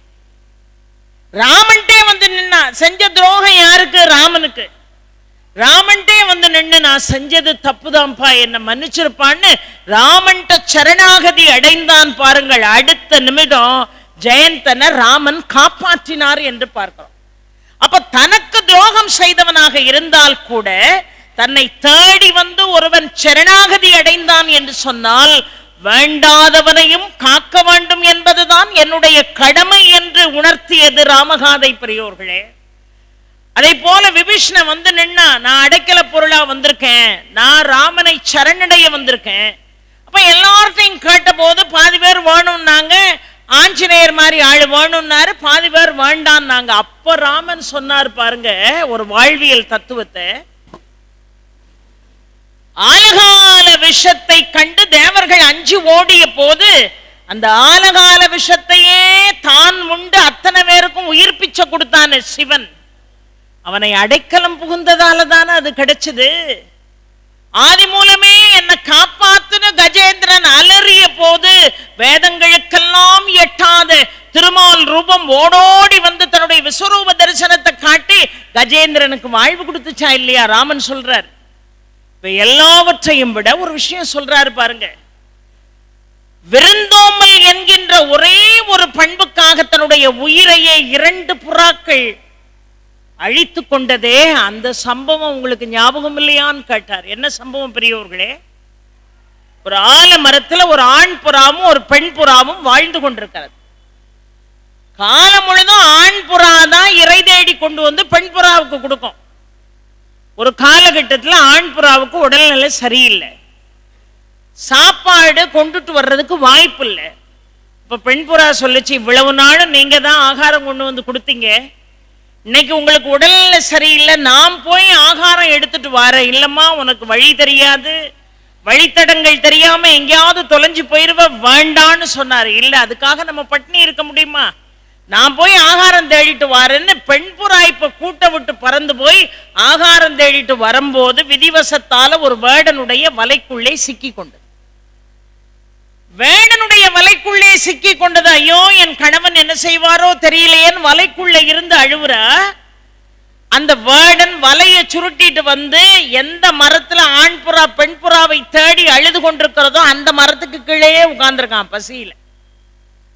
இப்ப வலைக்குள்ள இருந்த பெண் புறா நம்ம வீடு வந்துட்டுன்னு தெரிஞ்ச உடனே மரத்து மேல கிடந்த ஆண் புறாட்ட சொல்லிச்சு, உங்களை மாதிரிதான் நான் இறை தேட போனேன், இறையெல்லாம் தேடிட்டேன், இறை என் கைவசம்தான் இருக்கு, ஆனா விதிவசத்தால நான் ஒரு வேடனுடைய வலையில சிக்கி கொண்டேன். இப்ப நீங்க செய்ய வேண்டிய ஒரு தலையாய காரியம் இருக்குன்னா. என்னம்மான்னா, அவனே மனைவியை பிரிஞ்சு அழுதுகிட்டு கிடக்க அந்த ஆண் புறா, பட்டினியில வேற கிடக்கான், நோய்வாய்ப்பட்டு வேற கிடக்கான். அவனை பார்த்து இப்போ இந்த புறா சொல்லுச்சு, இப்ப நம்ம வீட்டுக்கு வந்திருக்கான் இந்த வேடன். எது? அந்த ஆலமரம் பல ஆண்டுகளாக அவர்கள் வாழ்ந்த வீடு. இந்த வீட்டுக்கு வந்திருக்கான் வேடன், அவனுக்கு ஏதாவது ஆகாரத்துக்கு ஏற்பாடு பண்ணுங்க. அவன் சொன்னா, என்னம்மா பேசுற நீ? ஆகாரத்துக்கு ஏற்பாடு பண்ற சக்தி இருந்தா ஆகாரம் தேடி கொண்டு வந்து உனக்கு கொடுத்துருக்க மாட்டேனா? என்னால ரெக்கைகளை அடிச்சு பறக்கவே முடியலையே, இவனுக்கு நான் எப்படி ஆகாரம் கொடுக்கறது அப்படின்னு ரெண்டும் பேசிக்கிட்டு இருக்கு. இதுக்கிடையில குளிர் தாங்க முடியலன்னு அங்கங்க இருக்கக்கூடிய மரக்குச்சிகளை எல்லாம் எடுத்து போட்டு நெருப்ப வச்சுக்கிட்டு இருக்கான் யாரு? வேடன். அப்ப என்னால ஒரே ஒரு விஷயம் தாமா செய்ய முடியும், பறந்து போய் இறை தேடிட்டு வர முடியாதுன்னு சொல்லி அந்த நெருப்புக்குள்ளே விழுந்து தன்னுடைய உயிரை கொடுத்தது அந்த புறா. புறா தன்னுடைய உயிரை கொடுத்துச்சு. உயிரை கொடுக்கறதுக்கு முன்னாடி சொல்லிச்சு, அப்பா உனக்கு ஆகாரம் கொண்டு வந்து கொடுக்கணும்னு என் மனைவி சொல்றா, நான் என்னால பறந்து போக முடியாது, இந்த மாதிரி வேடர்கள் தான் என்ன மாதிரி பறவைகளுடைய இறைச்சி சாப்பிட்டு பழக்கம் இருக்கும்ல, இந்த நெருப்புல விழுந்து என் உயிரை நான் விடுறேன், என்னை நீ உணவாக எடுத்துக்கொள் என்று நெருப்புகளை விழுந்து செத்தத அந்த பெண் புறா கண்ணால பார்த்துச்சு.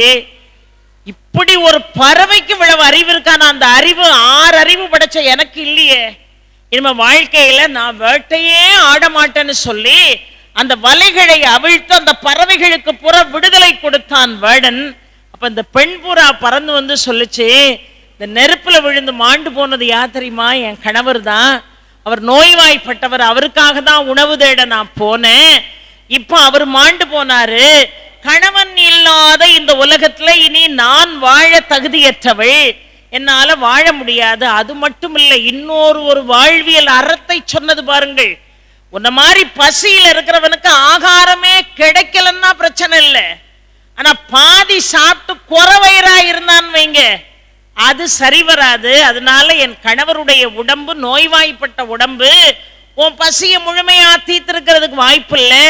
நான் ஆரோக்கியமானவள், என்னுடைய உடம்பையும் இந்த தீக்கு இரையாக்குகிறேன், நீ இரையாக பெற்று உயிர் வாழ் என்று சொல்லி அடுத்த கணமே பெண் புறாவும் நெருப்புல விழுந்து செத்து போச்சுங்க.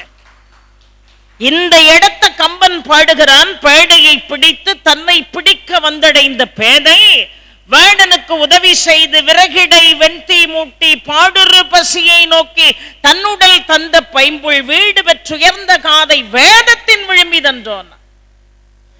வீடு பெற்றுயர்ந்த காதை ரிக்வேதம், யஜுர்வேதம், சாமவேதம், அதர்வன வேதம் என்கின்ற 4 வேதங்களை காட்டிலும் உயர்ந்தது என்று ஒரு மிகப்பெரிய ஒரு சித்தாந்தத்தை அத்துணை பேருக்கும் ஞாபகப்படுத்தினான் ராமன். ஆலகால விஷத்தை தான் உண்டு இந்த தேவாதி தேவர்களை காத்த சிவன் பிறர் நலத்திற்காக அந்த தியாகத்தை செய்தான். 5 அறிவு படைத்த பறவைகள் ஒரு வேடனுடைய பசியை நீக்குவதற்காக தன்னுடைய உயிரை தியாகம் செய்தது என்று சொன்னால், எப்பொழுதுமே நன்றியை எவன் ஒருவன் மறந்து போகிறானோ அவன் கீழ்மகன். எவ்வளவு உனக்கு துரோகம் செஞ்சவனாய் இருந்தாலும் சரிதான், அவன் உண்மையாகவே அடைக்கல பொருள், எனக்கு உன்னை விட்ட ஆள் கிடையாது, நான் உன்னையே சரணடைந்திருக்கிறேன் என்று நம்மை நம்பி வந்தவனை கைவிடுவதை போல மிகப்பெரிய பாவம் உலகத்துல ஏதும் இல்லைங்கிற மிகச்சிறந்த ஒரு வாழ்வியல் செய்தியை ராமகாதை நமக்கு எடுத்து சொல்கிறது என்று சொன்னால் சாதாரண விஷயமாங்க? சாதாரண விஷயமா? காட்டுக்கு போற வழியில கங்கையினுடைய மடியில தங்கி இருக்காங்க முனிவர்களுடைய ஆசிரமத்துல. 1000 படகுகளுக்கு சொந்தக்காரன் யாரு? குகன்.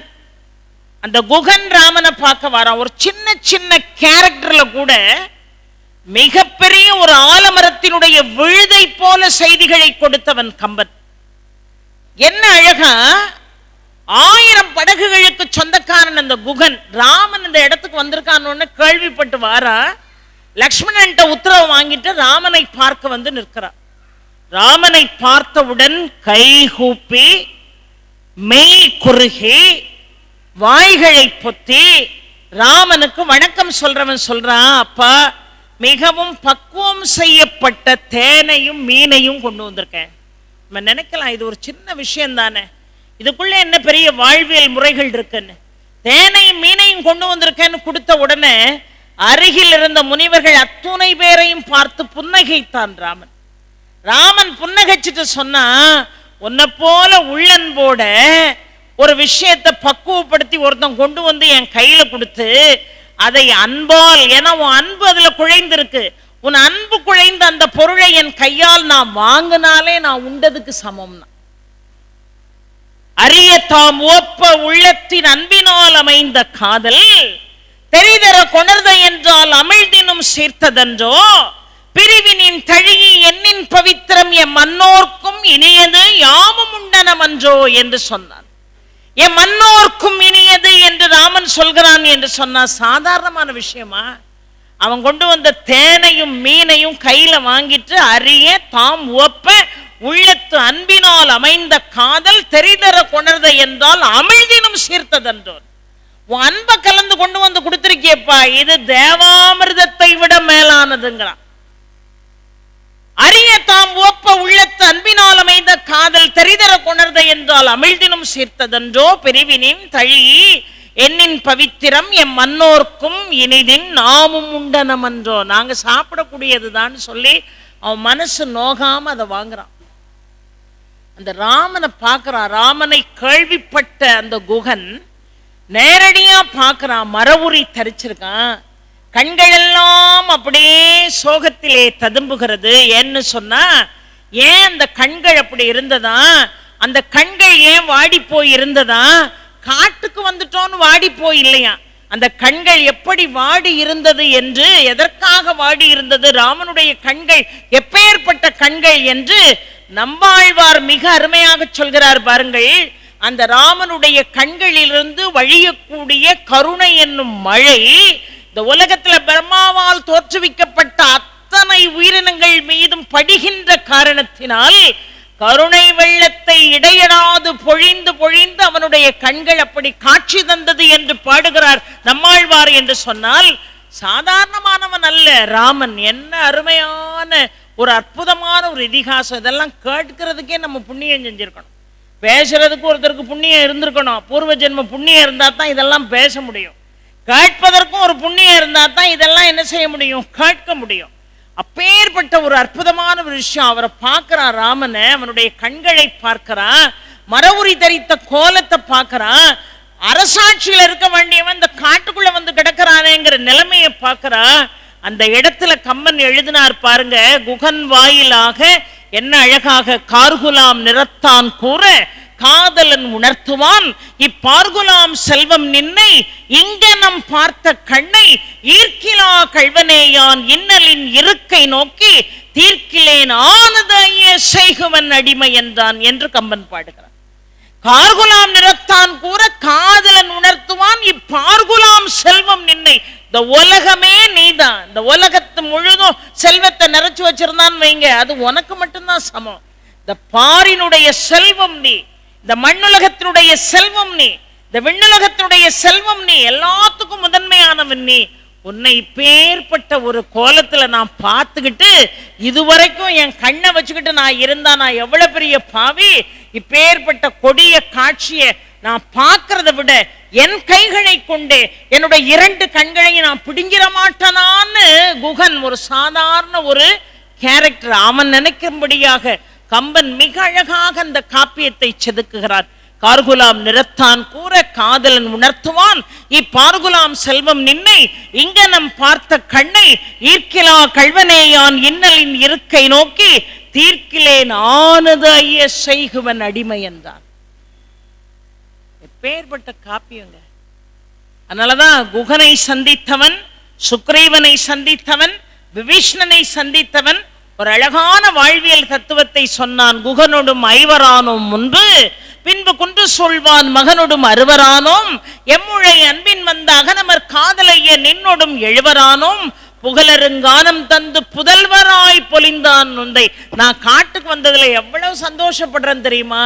குகனை நான் பெற்றேன், விபீஷ்ணனை நான் பெற்றேன், சுக்ரீவனை நான் பெற்றேன் என்று சொல்வதோடு மட்டுமில்லை, இந்த கானக நான் வந்து இத்தனை சகோதரர்களையும் நான் பெற்றேனே.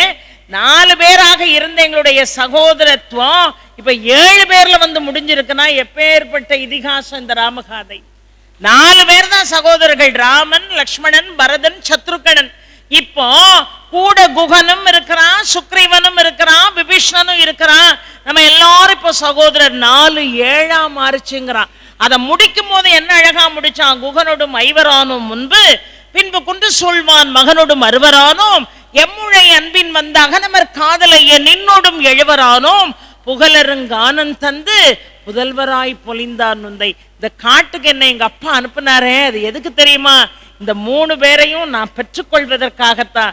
தசரதன் என் தந்தை என்று மட்டும் சொல்லவில்லை ராமன், நம்முடைய தந்தை தசரதன் என்கின்ற வார்த்தையை கம்பன் வலியுறுத்தி சொல்கிறான். என்று சொன்னால் இந்த உலகளாவிய சகோதரத்துவம் நமக்கு இருந்துச்சுன்னா சண்டை உண்டா? நீயும் சகோதரன் நானும் சகோதரன், நம்ம ஒரு தாய் வைத்த பிள்ளையா இல்லாட்டாலும் நாமெல்லாம் சகோதரர்கள் என்கின்ற எண்ணம் நமக்கு இருந்த சண்டை உண்டா?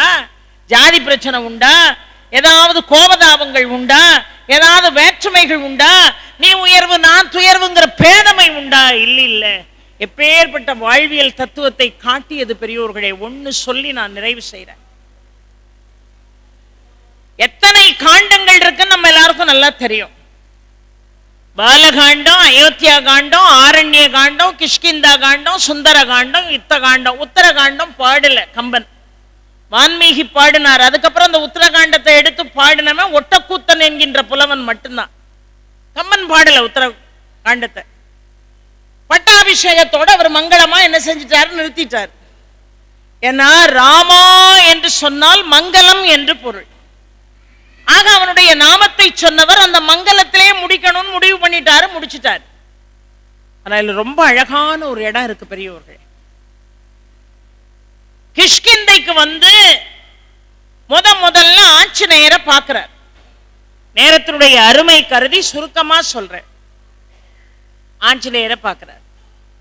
ஆஞ்சநேயர் ஓடி வர்றாரு. வர்றதுக்கு முன்னாடி நினைக்கார், 2 பேர் வந்திருக்காங்களே இங்க, ஒருவேளை இவர் என்னுடைய சகோதரன் வாலிக்கு வேண்டியவர்களாக, அதாவது என்னுடைய தலைமை பொறுப்பில் இருக்கக்கூடிய சுக்ரீவனுடைய அண்ணன் வாலி, அந்த வாலிக்கு வேண்டியவர்களாக இருப்பார்களோ, என்னுடைய ராஜாவாக இருக்கக்கூடிய சுக்ரீவனுக்கு எதிராளிகளாக இருப்பார்களோங்கிற ஒரு சந்தேகத்திலே ஒளிஞ்சு கிடக்கிறான் அனுமன். அப்புறம் கொஞ்சம் கொஞ்சமா நகர்ந்து பக்கத்துல வந்தான். வந்த உடனே வார்த்தை என்ன சொன்னான் தெரியுமா? உங்கள் வரவு நல்வரவாகட்டும், துன்பமில்லாத நல்வரவாகட்டும். அதைத்தான் கவனிக்கணும். யாராவது நம்ம வீட்டுக்கு வராங்கன்னு வைங்க, வெல்கம் அப்படின்னு ஆங்கிலத்துல, இல்ல உங்க வரவு நல்வரவாக இருக்கட்டும் அப்படின்னு சொல்லுவோம்.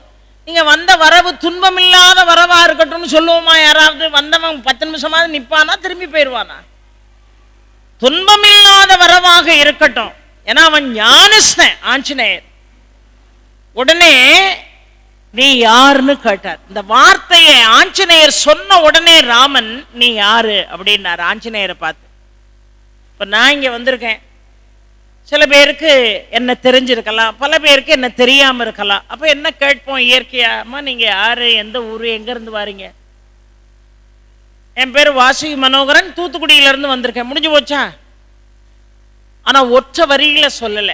நீ யாருன்னு கேட்ட உடனே ஆஞ்சநேயர் சொன்னாரு, மஞ்சன திரண்ட கோல மேனிய மகளிர்க்கெல்லாம் நஞ்சனம் தகையமாகி நழிரும் பனிக்கு தேம்பா கஞ்சம் ஒத்து அலர்ந்து செய்ய கண்ண யான் காற்றின் வேந்தனுக்கு அஞ்சனை வயிற்றில் வந்தேன், நாமமும் அனுமன் என்பேன். எப்பேற்பட்ட காப்பியம் தெரியுமாங்க? உன்னை யாருன்னு தானே கேட்டிருக்காரு. ஆஞ்சநேயர்னா முடிஞ்சு போச்சு, அனுமன் சொன்னா முடிஞ்சு போச்சு. மஞ்சன திரண்ட கோல மேனிய ராமனை பார்த்து ஆஞ்சநேயர் சொல்றாரு, இப்ப பொழியட்டா, இன்னும் கொஞ்ச நேரத்துல பொழியட்டான்னு கருமேகங்கள் சூழ்ந்த மாமழையை போன்றவனேன்னு பொருள். யாரை பார்த்து? ராமனை பார்த்து. கருணை மழையை மழையாக பொழியக்கூடிய ராமனே என்று பொருள். உன் கருணை மழைதான் உலக உயிர்கள் மீது படிந்திருக்கிறது என்று பொருள். மஞ்சன திரண்ட கோல மேனிய. சரி,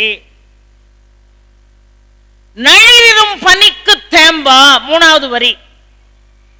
கஞ்சம் தளர்ந்த செய்ய கண்ண. தாமரை மேல தண்ணி விழுந்தா அது எவ்வளவு மென்மையா வழுக்கிட்டு போகும், அது மாதிரி 1000 கருணைகளை உள்ளடக்கியது உன்னுடைய கடைக்கண் பார்வை என்று ஒரு பொருள். யான் காற்றின் வேந்தனுக்கு அஞ்சனை வயிற்றில் வந்தேன், நாமமும் அனுமன் என்பேன். காற்றினுடைய மகன் நான். எங்க அம்மா பேரு அஞ்சனை, என் பேரு ஆஞ்சநேயர். முடிஞ்சு போச்சு. 2வது ஒரு வார்த்தை சொன்னார் பாருங்க, அதை கேட்டு ராமன் ஆடி போனான். மஞ்சன திரண்ட கோல மேனிய. சரி, கருமேகத்தை போல கருணை பொழியக்கூடிய ராமன் என்று பொருள். கஞ்சம் தளர்ந்த செய்ய கண்ண, தாமரை கண்ணினன் என்று ஒரு பொருள். நான் காற்றின் வேந்தனுக்கு அஞ்சனை வயிற்றில் வந்தவன் என்று ஒரு பொருள். என் பேரு அனுமன். இவ்வளவும் சொல்லிட்டான். நடுவுல ஒரு வார்த்தை கிடக்கு, அதை எப்படி சொன்னா? மஞ்சன திரண்ட கோல மேனிய மகளிர்க்கெல்லாம் நஞ்சனும் தகையவாகினான்.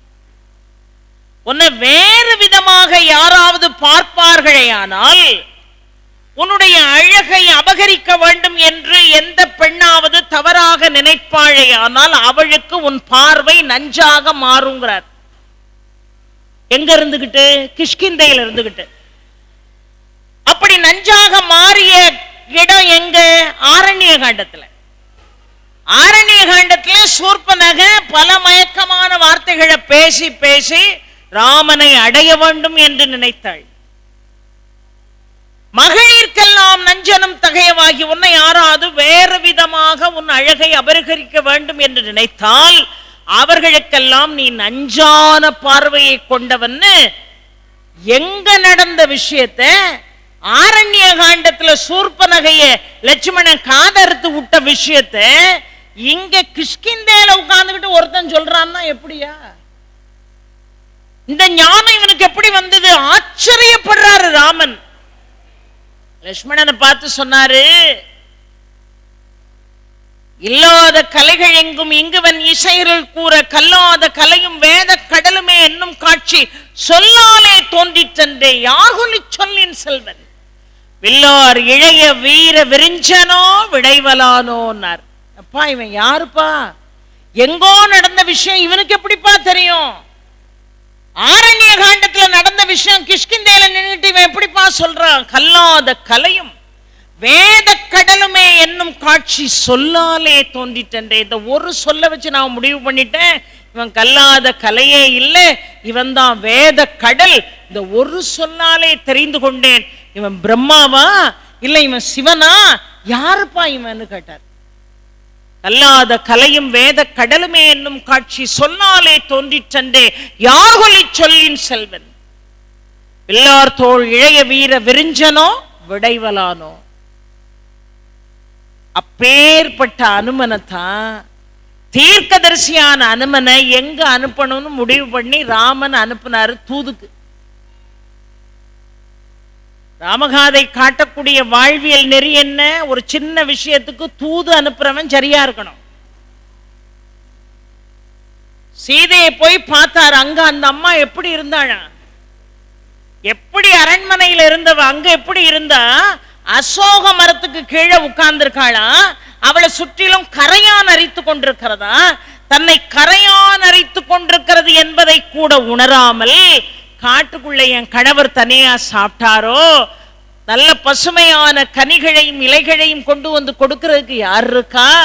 விருந்தினர்கள் எல்லாம் எங்க உன் மனைவின்னு கேட்டா என் கணவன் என்ன பதில சொல்லுவாரோ தெரியலையேன்னு கரையாரிச்சுக்கிட்டு இருக்கிறத பத்தி கூட கவலைப்படாம உணராம கணவனை பற்றி நினைத்தாளா சீதை. இன்னைக்கு எப்படியா இருக்கு இந்த வாழ்வியல் தத்துவம்? இன்னைக்கு இருக்கா? கரையான அரிக்கவே வேண்டாம், ஏசிக்குள்ள உட்கார்ந்துக்கிட்டு கூட வீட்டுக்காரர் நினைக்குமா?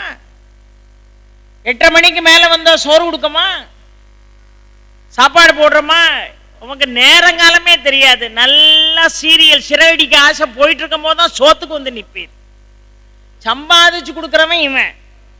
சிறகடிக்க ஆசை பார்க்க முடியலன்னு புருஷனுக்கு சோறு இல்லை நிறைய வீட்டில். ஒன்று சீரியல் போடுறதுக்கு முன்னாடி வரும், அதான் 7 மணிக்கே ஆரம்பிச்சிடுறான், அவன் எப்பமா சாப்பிடுவான். இல்லை சீரியல் முடிஞ்ச பிறகு வரும், அது 11 மணிக்கு தான் முடியும். அப்போ அவன் எப்பந்தான் சாப்பிடுவான்? உழைச்சி கொடுக்குறவன். யோசிச்சு பாருங்க அவன் எப்படி நினைச்சாளாம். கரையானரித்துக் கொண்டிருக்கக்கூடிய நிலையிலே கூட என் கணவர் என்ன செய்தாரோ, என்ன அழகாக அருந்தும் மெல்லழகு ஆறிட அருந்தும் என்று அழுங்கும் விருந்து கண்டபோது என் வருமோ என்று விம்மும் மருந்தும் உண்டுகொள் யான் கொண்ட நோய்க்கு என்று மயங்கும் இருந்த மாநிலம் செல்லரித்திடமும் ஆண்டு எழாதாள். தன்னை சுத்தி கரையாரிச்சுக்கிட்டு இருக்கும் போது கூட அருந்தும் மெல்லடகு ஆறிட அருந்தும் என்று அழங்கும். யார் அவருக்கு சாப்பாடு போடுவா? யார் பக்குவமான காய்கனிகளை கொண்டு வந்து கொடுப்பா? விருந்தினர்கள் வந்தா என்ன பதிலை என் கணவர் சொல்லுவார்னு நினைச்சு பார்த்த ஒரு அற்புதமான இதிகாச சிந்தனைகள் எங்க? இன்னைக்கு இந்த வாழ்வியல் நெறிமுறை இருக்கா? இந்த வாழ்வியல் நெறிமுறையில நம்ம பின்பற்றமா? இருந்தா இரும், போனா போயிட்டேரும். சில வீட்டுல சண்டை வந்தா சொல்லுவோம், நீர்லாம் தொலைஞ்சு போகும் அப்படிங்கும். இந்த வார்த்தையெல்லாம் தயவு செய்து கையெடுத்து கும்பிடுறேன், விட்டுருங்க. தொலைஞ்சு போங்க. யார? வீட்டுக்காரர. ஒரு உண்மையாவே தொலைஞ்சு போயிட்டாருன்னு வச்சுக்கிடுவோம், வரவே இல்லைன்னு வைங்க, நம்ம நிலைமை என்ன? என்ன அறந்தாங்கிக்குள்ள எங்கேயாவது கடைக்கு போன ஒரு 10 மணிக்கு வீட்டுக்கு வர்ற விஷயமா அது? தொலைஞ்சு போங்கன்னு சொல்றது என்ன தெரியுமா? பர்மனண்டா அவர் வீடு திரும்பாத விஷயத்துக்கு உள்ள வார்த்தை தான் தொலைஞ்சு போங்கிற வார்த்தை. நம்ம கணவனை தொலைஞ்சு போங்கிறது, பிள்ளைகளை தொலைஞ்சு போங்கிறது, பிள்ளைகளை சனியனேங்கிறது. சனியனேன்னு யாரெல்லாம் பிள்ளைகளை திட்டுறீங்களோ கவலையே படாதீங்க, அடுத்த நிமிஷம் சனி வந்து உங்க தலையிலே உட்கார்ந்துக்கிட்டு போக மாட்டான். அப்புறம் 7 அட்டமோ ஜென்மோ அர்த்தாஷ்டமோ எல்லாம் வீட்டுக்குள்ளே தான் இருக்கும். அப்புறம் சோத்துக்கு பழமொழி சொல்லுவான்ல கிராமத்துல, சோத்துக்கு நீ லாட்ரி தான் அடிக்கணும்னு, அந்த நிலைமை தான் வரும். தொலைஞ்சு போயிரு, ஏ சனியனே நீ விளங்காம ஓடி போயிரு. இந்த வார்த்தைகள் எல்லாம் நிறுத்துங்க. ஏன்னா வார்த்தைகளுக்கு சக்தி ரொம்ப அதிகம் பெரியோர்களே, வார்த்தைகளுக்கு வலிமை ரொம்ப அதிகம். அதனாலதான் அதெல்லாம் புரிஞ்சுக்கிட்டு வாழ்க்கையில பெண்கள் பேசணும். அருந்தும் மெல்லடகு ஆறிட அருந்தும் என்று அழுங்கும் விருந்து கண்ட போது என்முறுமோ என்று விம்மும் மருந்து முண்டுகொள் யான் கொண்ட நோய்க்கு என்று மயங்கும் இருந்த மாநிலம் செல்லரித்திடவும் ஆண்டேளார். அப்பேற்பட்ட சீதைக்கு ஒரு சோதனை வந்தது பாருங்க. ஆனைக்கும் அடிசருக்கும்னு சொல்லுவாங்களா இல்லையா? சீதைக்கு ஒரு சோதனை வந்தது. என்ன சோதனை? மாரீசன் வந்தான் மான் ரூபத்துல. ஆனா வந்தவன் மாரீசன் சீதை உணராம இந்த மானேதான் எனக்கு வேணும்னா, அதான் விதி. இந்த மானேதான் எனக்கு வேணும். அப்பமும் லக்ஷ்மணன் சொல்றான், இந்த மானை பார்க்க சாதாரண மான் மாதிரி இல்ல, மாயமான் போல தெரிகிறது, நான் போய் பிடிச்சிட்டு வரேன். ராமன சீதையும் இங்கே இருக்கட்டும், நான் போய் அந்த மானை பிடிச்சிட்டு வரேன். இல்லை, என் கணவனால் மட்டுமே அது பிடித்து தரப்பட வேண்டும்னா, அதான் விதி வலியது. வீட்டு வாசலுக்கு பூ வருது, வீட்டு வாசலுக்கு பால் வருது, கையில வீட்டுக்காரர் காசும் கொடுத்துருக்காரு. பூ வேணுமா பூ வேணுமான்னா ஒரு 500 பூ கொடுங்கன்னு வீட்டு வாசல்ல வாங்கிடப்படாதா? ஒரு 1/2 லிட்டர் பால் பாக்கெட் கொடுங்கன்னு வாங்கிடப்படாதா? வீட்டுக்காரர்கிட்ட சாயங்காலம் வரும்போது மறக்காம பூவும் பாலும் வாங்கிட்டு வாங்க. அந்த பையன் என்ன வேலை டென்ஷனோ மறந்து வந்து நிற்பான். உமக்கெல்லாம் அறிவு இருக்கா? உமரெல்லாம் ஒரு பிள்ளைன்னு பெத்தாங்களே, ஒரு 1/2 லிட்டர் பாலும் ஒரு 500 பூவும் உமக்கு வாங்கிட்டு வர முடியாதான்னு 6 மணிக்கு இந்த அம்மா பாத்திரத்தை உடைக்க ஆரம்பிக்கிறது. ராத்திரி 8:30 வரைக்கும் பாத்திரத்தை உடைச்சுக்கிட்டே இருக்கும். என்ன கொண்டு போறோம் வாழ்க்கையில? இல்லாத ஒரு பொருள் 10 மைலுக்கு அங்கிட்டு தான் போய் வாங்கிட்டு வரணும்னு சொல்லிவிட்டு அவர் மறந்து வந்துட்டா கூட பரவாயில்ல. 1க்கு 4 பூக்காரன் தாண்டி போறான் வீட்டை. ஆனா எவ்வளவு தூரம் நமக்கு ஒரு ஆங்காரம் இருக்கு பாருங்க. அத மாதிரி அவளுக்கே மானுட பிறவி எடுத்து மகாலட்சுமியே இந்த உலகத்துக்கு வந்தாலும் அந்த மானுட குணம் கொஞ்சம் இருக்கும். நீங்களே தான் அந்த மானை பிடிச்சு தரணும்னா சரின்ட்டு ராம மானை பிடிக்க போயிட்டான். இப்போ ராவண வாரான். மாரீசனுக்கும் ராமனுக்கு இடையில காட்டுக்குள்ள சண்டை நடக்கு. இந்த மாரீசன் உயிர் போற நேரத்துல சீதா லக்ஷ்மணா என்று ராமன் குரல் கொடுப்பது போலவே குரல் கொடுத்தான். உடனே இவ பதறிட்டா, என் நாயகனுக்கு ஏதோ பிரச்சனை, நீ உடனடியா போனா. அவன் சொன்னா, இவருக்கு எந்த பிரச்சனையும் வரப்போறது இல்லை. இந்த ஏற்கனவே விஸ்வாமித்திரர் வாயிலாக நான் தெரிந்து கொண்டேன்னு மனசுக்குள்ள நினைக்கிறான் லட்சுமணன். என்ன சொன்னாரு விஸ்வாமித்திரரு? மிதிலை நகருக்குள்ள நுழைகிறதுக்கு முன்னாடி ராமனை பார்த்து விஸ்வாமித்திரர் என்ன சொன்னாரு? இவ்வண்ணம் நிகழ்ந்த வண்ணம் இனி இந்த உலகுக்கெல்லாம் உய்வண்ணம் அன்றி மற்றோர் துயர் வண்ணம் உருவதுண்டோ. இந்த ராமன் ஒருத்தன் இங்க வந்த பிறகு இனிமே இந்த உலகத்துல எந்த ஜீவராசிகளுக்கும் எந்த துன்பமும் இல்லைன்னு 1000 ஆண்டுகள் தவம் செய்த விஸ்வாமித்திரர் சொல்றார். இவ்வண்ணம் நிகழ்ந்த வண்ணம் இனி இந்த உலகுக்கெல்லாம் உய்வண்ணம் அன்றி மற்றோர் துயர் வண்ணம் உருவதுண்டோ. மை வண்ணத்து அரக்கி போரில் மழை வண்ணத்து அண்ணலே உன் கைவண்ணம் அங்கு கண்டேன் கால் வண்ணம் இங்கு கண்டேன். எந்த சூழ்நிலையிலையும் ராமனுக்கு எந்த சேதமும் வராது. அப்படி வந்தா இதுக்குள்ள அண்ட சராசரங்களே அழிந்து போய்விடும். அதனால நீங்க கவலைப்படாம இருங்கன்னா. சும்மா இருந்தாளா? அவ சொன்னா, நீ ஏன் போமாட்டேன்னு எனக்கு தெரியுது. என் கணவருக்கு பிறகு என்னை நீ ஆட்கொள்ளலாம் என்று நினைத்தாயோ என்பது போல ஒரு வார்த்தையை பேசுறான். எவ்வளவு பெரிய தவறு அது!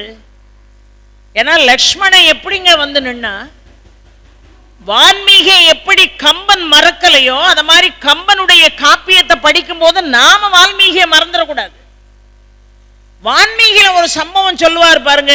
வான்மீகி ராமாயணத்துல ரொம்ப அழகா, காட்டுக்கு போகணும்னு முடிவான உடனே லட்சுமணன் புறப்பட்டு போறான். யாரு கூட? ராமன் கூட.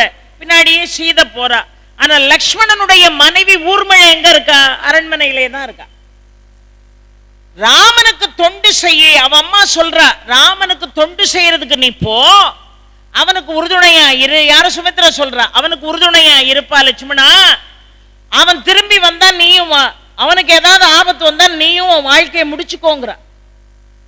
ஒருத்தருக்கு ஒருத்தர் போட்டி போட்டு தியாகம் பண்ணாங்க. நம்ம எல்லாம் இன்னைக்கு வீட்டுக்குள்ள ஒரு டிவி ரிமோட்டை தியாகம் பண்றோமா?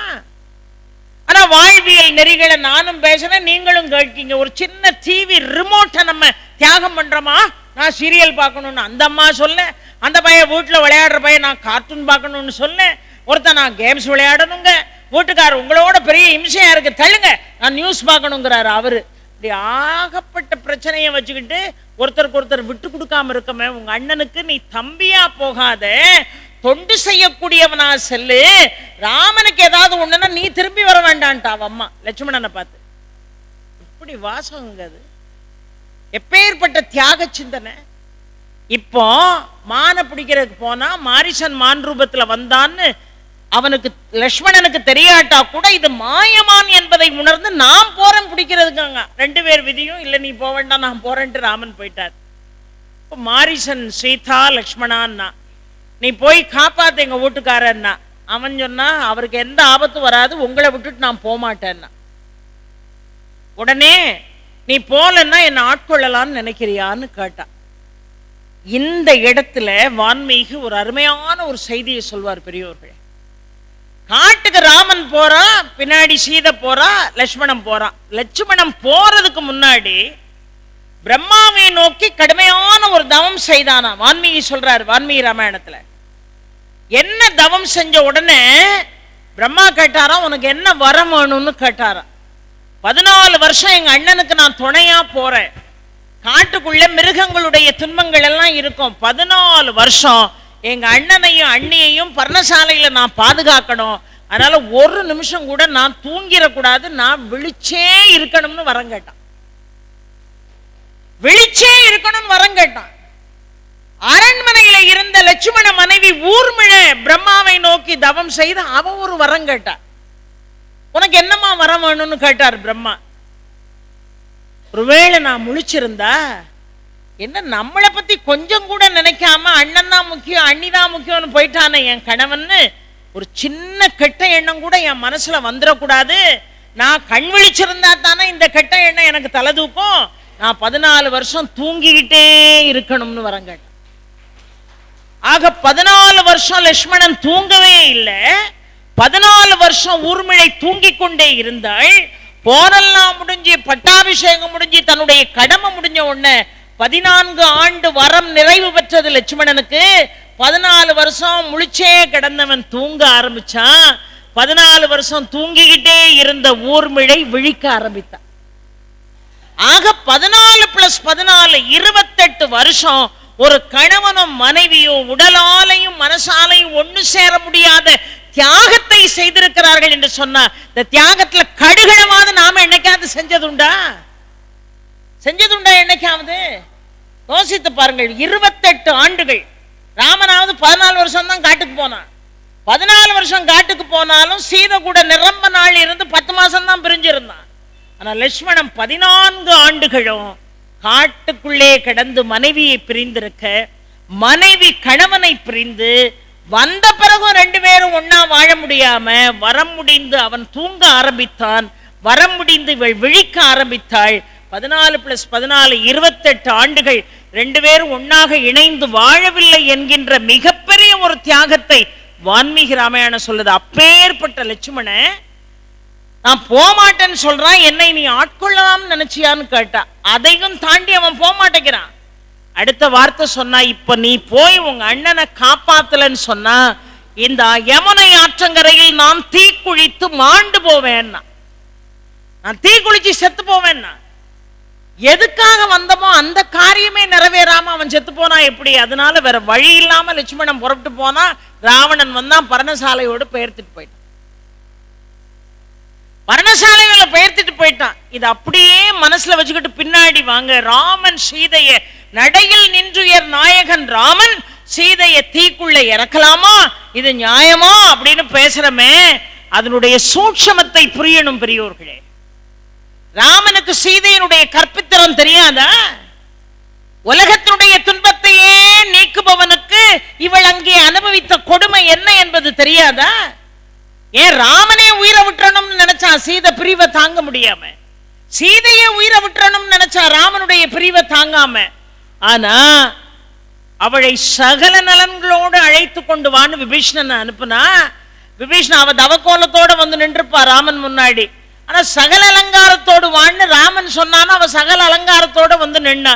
இந்த நிமிடமே என் கணவனை பார்த்த உடனே என் உயிர் போனாலும் பரவாயில்ல, என் கணவனை நான் பார்த்துட்டேன்னு அப்படியே மனசு பொங்குற நேரம் ராமன் கேட்டா, உன் திறம் வந்தனை ஒழுக்கம் பாழ்பட மாண்டிலைன்னு கேட்டான். ராவணனுடைய அவையில நீ மாமிசம் சாப்பிட்டிருக்க மாட்டேங்கிறதுக்கு என்ன உத்தரவாதம்? நீ மது அறிந்திருக்க மாட்டேங்கிறதுக்கு என்ன உத்தரவாதம்? உயிரை விடலையா? நான் உன்னை ஏற்றுக்கொள்வேன் என்று கனவு கண்டாயா அப்படின்னு நினைச்சா அந்த பெண் இடத்துல நீங்க இருந்து பாருங்க என்ன ஆகும். இன்னைக்கு அப்படி ஒரு கேள்வி ஒருத்தர் கேட்டாருன்னு வைங்க, இமீடியட் டைவர்ஸ். யாரை பார்த்து என்ன வார்த்தை கேட்கீங்க? உங்களை நம்பி இத்தனை மாசம் அங்க சிறப்புள்ள இருந்தனே, உங்களுக்கெல்லாம் கொஞ்சமாவது மனசாட்சி இருக்கா? உங்களுக்கெல்லாம் சத்தியம் புரியுதா? உங்களுக்கெல்லாம் தர்மம் புரியுதான்னு இன்னைக்கு பேசியிருப்பான். ஆனா சீதை எதற்காக ராமன் இவ்வளவு தடித்த வார்த்தையை பேசுகிறான் என்பதை புரிந்து கொண்டாள் பெரியோர். எதுக்காக பேசினா ராமன்? ராமனுக்கு தெரியாதா சீதையினுடைய கற்பித்திரம்? அப்புறம் ஏன் ராமன் பேசினா அப்படின்னு நம்ம எல்லாருக்கும் ஒரு வருத்தம் இருக்குல்ல. அதுக்கு என்ன காரணம்னா, மனைவி விட்டு விட்டு நீயே கதி நானே கதின்னு தொண்டுள்ளத்தோடு ஒருத்தன் வந்து காட்டுக்குள்ள நின்னான லட்சுமண, அல்லையாண்டு அமைந்தமே நீ அழகனும் அவளும் துஞ்சே, வெள்ளை ஊன்றிய கையோடும் வெய்து உயிர்ப்பொடும் கல்லையாண்டு அமைந்த தோழாய் கண்களில் நீர் சொரிய கங்குல் எல்லை காண்பும் அழவன் என்றான் இமைப்பிலும் நயனம் என்றான் என்று கம்பன் எழுதுறான். காட்டுக்குள்ள அந்த பரணசாலை முன்னாடி கையில வில்ல ஏந்திக்கிட்டு, ஐயோ எங்க அண்ணன் நிலைமையும் அண்ணி நிலைமையும் இப்படி ஆயிட்டேன்னு கண்ணீர் வடித்தானா லட்சுமண. அந்த கண்ணீர் வடிந்து வடிந்து கன்னத்துல பள்ளமே கிடந்துச்சு. அப்ப அவன் எப்படி அழுதுருக்கணும்? 14 ஆண்டுகள் அவன் எப்படி அழுதுருக்கணும்? ஏன் சீதா, அவனை பார்த்தா இப்படி ஒரு கேள்வி கேட்ட, அவனை பார்த்தா இப்படி ஒரு கேள்வி கேட்ட, எனக்கு பிறகு என் அண்ணனுக்கு பிறகு என்னை ஆட்கொள்ளலாமான்னு இப்படி ஒரு கேள்வியை நீ கேட்டுட்டியம்மா. அப்ப அவன் மனசு என்ன பாடுபட்டிருக்கும்? யோகியமான ஒருத்தனை, நல்ல சிந்தனை உள்ள ஒருத்தனை, ஒரு தியாகசீலனை, மிகச்சிறந்த ஒழுக்கச்சீலனை கேட்கக்கூடாத கேள்வியை கேட்டா அவன் மனசு என்ன பாடுபடும்? இப்ப நீயும் ஒழுக்கமானவள், நீயும் நெறிமுறைகளோடு வாழக்கூடிய பெண்மணி, எனக்காக அத்தனை துன்பங்களையும் ராவணனுடைய சிறையிலே அனுபவித்தவள் தான் நீ. ஆனா எந்த தப்பும் செய்யாத ஒரு லட்சுமணனை பார்த்து இந்த கேள்வி கேட்டப்போ அவன் மனசு என்ன துடி துடிச்சதோ அதே துடி துடிப்பு போவோம் மனசுக்கு இருக்குதா? வார்த்தைகளுக்கு வலிமை இருக்கிறதா? யாரும் இப்படி எடுத்தறிஞ்சு பேசக்கூடாதுங்கிறது உனக்கு தெரியுதா? நீ இப்போ எந்த அளவுக்கு புண்படுறியோ அத மாதிரி 1000 மடங்கு லட்சுமணன் புண்பட்டிருக்க மாட்டானா? ஒருவேளை இந்த சம்பவத்தை ஊர்மிழை கேள்விப்பட்ட அவட்ட உன்னுடைய நிலைமை என்னவா இருக்கும்? உன்னை பத்தி அவ என்ன நினைப்பா? இதுதான் உன்னுடைய கற்பினுடைய திறமா என்பதை அவளுக்கு உணர்த்த வேண்டும் என்பதற்காக ராமன் கேட்டான். சில பேருக்கு சொன்னா புரியாது, செஞ்சு காட்டினா தான் புரியும். அப்ப ஒன்ன ஒரு வார்த்தை பேசும்போது உனக்கு இவ்வளவு சுடுதே, அப்ப லட்சுமணன் நீ பேசும்போது அவன் செத்து போயிருப்பான், அந்த இடத்துல பொணமா தானே நின்றுப்பான். இந்த ஒரு வார்த்தை கேட்டது தன் வினை தன்னை சுடும் என்று ராமன் தனக்கு உணர்த்துகிறான் என்பதை முழுமையாக உணர்ந்தவள் சீதை. அதனாலதான் இந்த சொற்பொழிவை ஆரம்பிக்கும் போதே வாயால் பேசாத உளவியல் மொழி என்று ராமனும் சீதையும் லட்சுமணனும் படகுல போனதையும் கழிர சந்திச்ச விஷயத்தையும் நான் உங்களுக்கு சொன்னேன். அப்ப சொல்லாமலே புரிந்து கொள்ளக்கூடிய தன்மை படைத்தவள் சீதை. அதனால உன் திறம் வந்தனை ஒழுக்கம் வாழ்பட மாண்டிலைன்னு கேட்ட உடனே எதற்காக ராமன் இதை கேட்கிறான் என்று அவள் புரிந்து கொண்டாள். லட்சுமணனை கேட்கக்கூடாத கேள்வி கேட்டோம், அதனால நம்ம இந்த கேள்வியை கேட்க வேண்டிய நிலையில இப்ப இருக்கோம். தன் தவறை தானே உணர்ந்த காரணத்தினால் அத்தனை பேர் அந்த கூட்டத்தில் இருந்தாங்களே, ஏன் பரதனை சொல்லல, ஏன் சுக்ரீவனை அழைக்கல, லக்ஷ்மணனை கூப்பிட்டு தான் தீய மூட்டுன்னா. ஏன்னா உன்னை பத்தி நான் பேசின வார்த்தை தான் என் கணவரை மிகவும் பாதித்திருக்கிறது, அதை காட்டிலும் உன்னை பன்மடங்கு பாதித்திருக்கிறது. நான் செஞ்சது தவறு, வார்த்தைகளுக்கு வார்த்தைகளே முடிவு என்பதுதான் இதற்கு ஒரு எடுத்துக்காட்டு. நீயே நெருப்பு மூட்டுன்னா. லட்சுமண ராமனை பார்த்தான், கண்களால் குறிப்பெய்தினான் என்று கம்பன் சொல்கிறான். வை தீயண்ணா. இன்னைக்குமே பெண்கள் நல்லா யோசிச்சு ஒரு விஷயத்த பேசணும். வாய் இருக்குங்கிறதுக்காக எல்லாத்தையும் என்ன செய்யக்கூடாது, பேசக்கூடாது. எதை பேசணும், எப்படி பேசணும், இடம் பொருள் ஏவல் தெரிந்து பேச வேண்டும் என்று சீதையை முன்னிறுத்தி ராமகாதை மிகப்பெரிய வாழ்வியல் தத்துவத்தை, அவதான் மகாலட்சுமி, அவதான் திருமாலுடைய மார்பில் இருக்கிறவ. அந்த ராமன் தான் மானுட அவதாரம் எடுத்து வந்திருக்கான், சீதை தான் மானுட அவதாரம் எடுத்து வந்திருக்கான். ஏன் மானுட அவதாரம் எடுத்து வந்த காரணத்தினால் தான் மானுடனைப் போலவே 2 பேரும் காலம் முழுதும் துன்பத்தை அனுபவித்தார்கள். ஆனா ஒவ்வொரு நிலைக்கழனிலும் எது சரி எது தவறு என்பதை சீதையை முன்னிறுத்தி ராமனும் அத்தனை பேருக்கும் இந்த உலகத்தில் பாடம் சொல்லி இருக்கிறார்கள் என்று சொன்னால் சாதாரணமான ஒரு இதிகாசம் அல்ல இந்த ராமகாதை என்பது. பெரியோர்களே, தமிழை வளர்த்து தமிழ் கவிஞர்களுக்கு கவித்துவம் என்ன என்பதை புரிய வைத்தவன் கம்பன். கற்பினுடைய திறத்தை மிகச்சரியாக ஊசி முனையின் மேல் நின்று கொண்டு செய்யக்கூடிய தவத்திற்கு இணையாக அந்த கற்பினுடைய திண்மையை வடிவமைத்து கொடுத்தவன் இந்த கம்பன். நட்பை சொல்கின்ற பொழுது, காதலை சொல்கின்ற பொழுது, மிக அருமையாக வீரத்தை சொல்கின்ற பொழுது, ஒழுக்கத்தை சொல்கின்ற பொழுது, ஏகபத்தினி விரதன் என்கின்ற நாமத்திற்கு ஏற்றாற்போல் நடக்கக்கூடிய அத்தனை அந்தஸ்துகளையும் மிக லாவகமாக மிக எளிமையாக அழகு தமிழிலே ஆழமான கவிதைகளால் இந்த மண்ணுக்கு தந்த கம்பனை இந்த ஜென்மம் அல்ல, எத்தனை ஜென்மங்கள் ஆனாலும் மறப்பதற்கு வாய்ப்பு என்பது இல்லை. ஆக ராமகாதை ஒரு வாழ்வியல் சிந்தனைகளை, சமூக நீதிகளை, நெறிமுறைகளை, ஒழுக்கத்தை, துன்பத்திலிருந்து துவண்டாலும் அந்த துன்பத்தினுடைய ஆழம் என்பதை உணர்ந்து அதை விடுவிக்கக்கூடிய ஆற்றல் என்ன என்பதை இந்த உலகத்திற்கு வழிகாட்டிய ராமகாதையை காலம் முழுவதும் படியுங்கள், ஒவ்வொரு நாளும் படியுங்கள். அந்த ராமனை ஒவ்வொரு நாளும் துதியுங்கள். ஏனென்று சொன்னால் அவன்தான் அபயம், அவன்தான் சரணாகதி. அதனாலதான் நரசிம்மர் பிராபத்தியில ரொம்ப அழகாக மாதா நரசிம்ஹ, பிதா நரசிம்ஹ, பிராதா நரசிம்ஹ, சகா நரசிம்ஹ, வித்யா நரசிம்ஹ, திரிவிணம் நரசிம்ஹ, சுவாமி நரசிம்ஹ, சகலம் நரசிம்ஹ, ஈதோ நரசிம்ஹ, வரதோ நரசிம்ஹ, எதோ எதோ யாகி ததோ நரசிம்ஹ என்று எல்லாமே எனக்கு நீதாம்பான்னு சொல்றதுக்கு பேர் தான் சரணாகதி தத்துவம். அந்த சரணாகதியினுடைய சாரத்தை அள்ளி அள்ளி கொடுத்த பெருமை கம்பன் வடித்து கொடுத்த ராமகாதை கொண்டு. ஆக ராமனே அபயம் என்று நினையுங்கள், ராமனுடைய திருவடிகளே எனக்கு சகலத்தையும் தரும் என்று நினையுங்கள். அதனாலதான் விராடன் ராமனுக்கென்றே திருவடி படலத்தை பாடிய பாடலை தினமும் நாம பாராயணம் செய்தாலே நம்முடைய துன்பங்கள் எல்லாம் நீங்கி போகும். அதை போல ராமகாதையில விபீஷ்ணனுடைய அடைக்கலம் வந்து சேர்ந்தான் பாருங்க, ராமனை வந்து அடைக்கலமாக வந்து சேர்ந்தானே, அந்த பகுதியை எடுத்து நீங்க தினமும் வாசிச்சாலே போதும், உங்களுடைய துன்பங்கள் எல்லாம் நீங்கி போகும். ஆக சரணாகதியினுடைய சாரத்தை சொன்ன ராமகாதையை நாம் தினமும் பாராயணம் செய்வோம், நம்முடைய துன்பங்கள் எல்லாம் நீங்கும். ராமநாமத்தை இடையராது சொல்வோம், நம்முடைய மனக்லேசங்கள் எல்லாம் நீங்கும். மங்களம் என்கின்ற வார்த்தைக்குரியவன் ராமன். ஆக மங்களமான வாழ்க்கை, மகிழ்ச்சியான வாழ்க்கை, எல்லாவற்றையும் தாண்டி மகிழ்ச்சி மட்டுமே அல்ல வாழ்க்கை. துன்பச் சூழலிலே, துன்பக் கடலிலே தத்தளித்தால் கூட அந்த துன்பச் சுமையிலிருந்து வெளிவரக்கூடிய சக்தியை தருவது ராமகாதை என்கின்ற காரணத்தினால் அவனை அபயம் என்று நினையுங்கள், அவனுடைய அனுகிரகத்தை உங்களால் பெற முடியும். அதனாலதான் செட்டிநாட்டு கவிஞன் கவியரசு கண்ணதாசன் ரொம்ப அழகா, ராமன் எத்தனை ராமனடி அவன் நல்லவர் வணங்கும் தெய்வமடி, தேவன் ராமன் எத்தனை ராமனடி,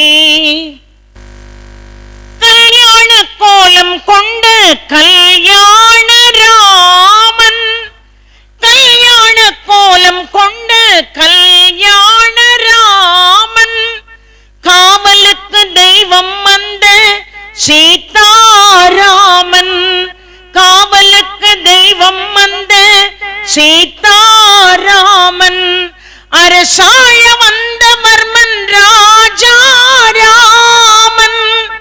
அலங்கார ரூபம் வந்த சுந்தர ராமன், ராமன் ராமன் எத்தனை ராமனடி, தாயே என் தெய்வம் என்ற கோசல ராமன், தந்தை மீது பாசம் கொண்ட தசரத ராமன், வீரம் என்னும் வில்லை ஏந்தும் கோதண்ட ராமன், வெற்றி என்று போர் முடிக்கும் ஸ்ரீ ஜெயராமன், ராமன் ராமன் எத்தனை ராமனடி,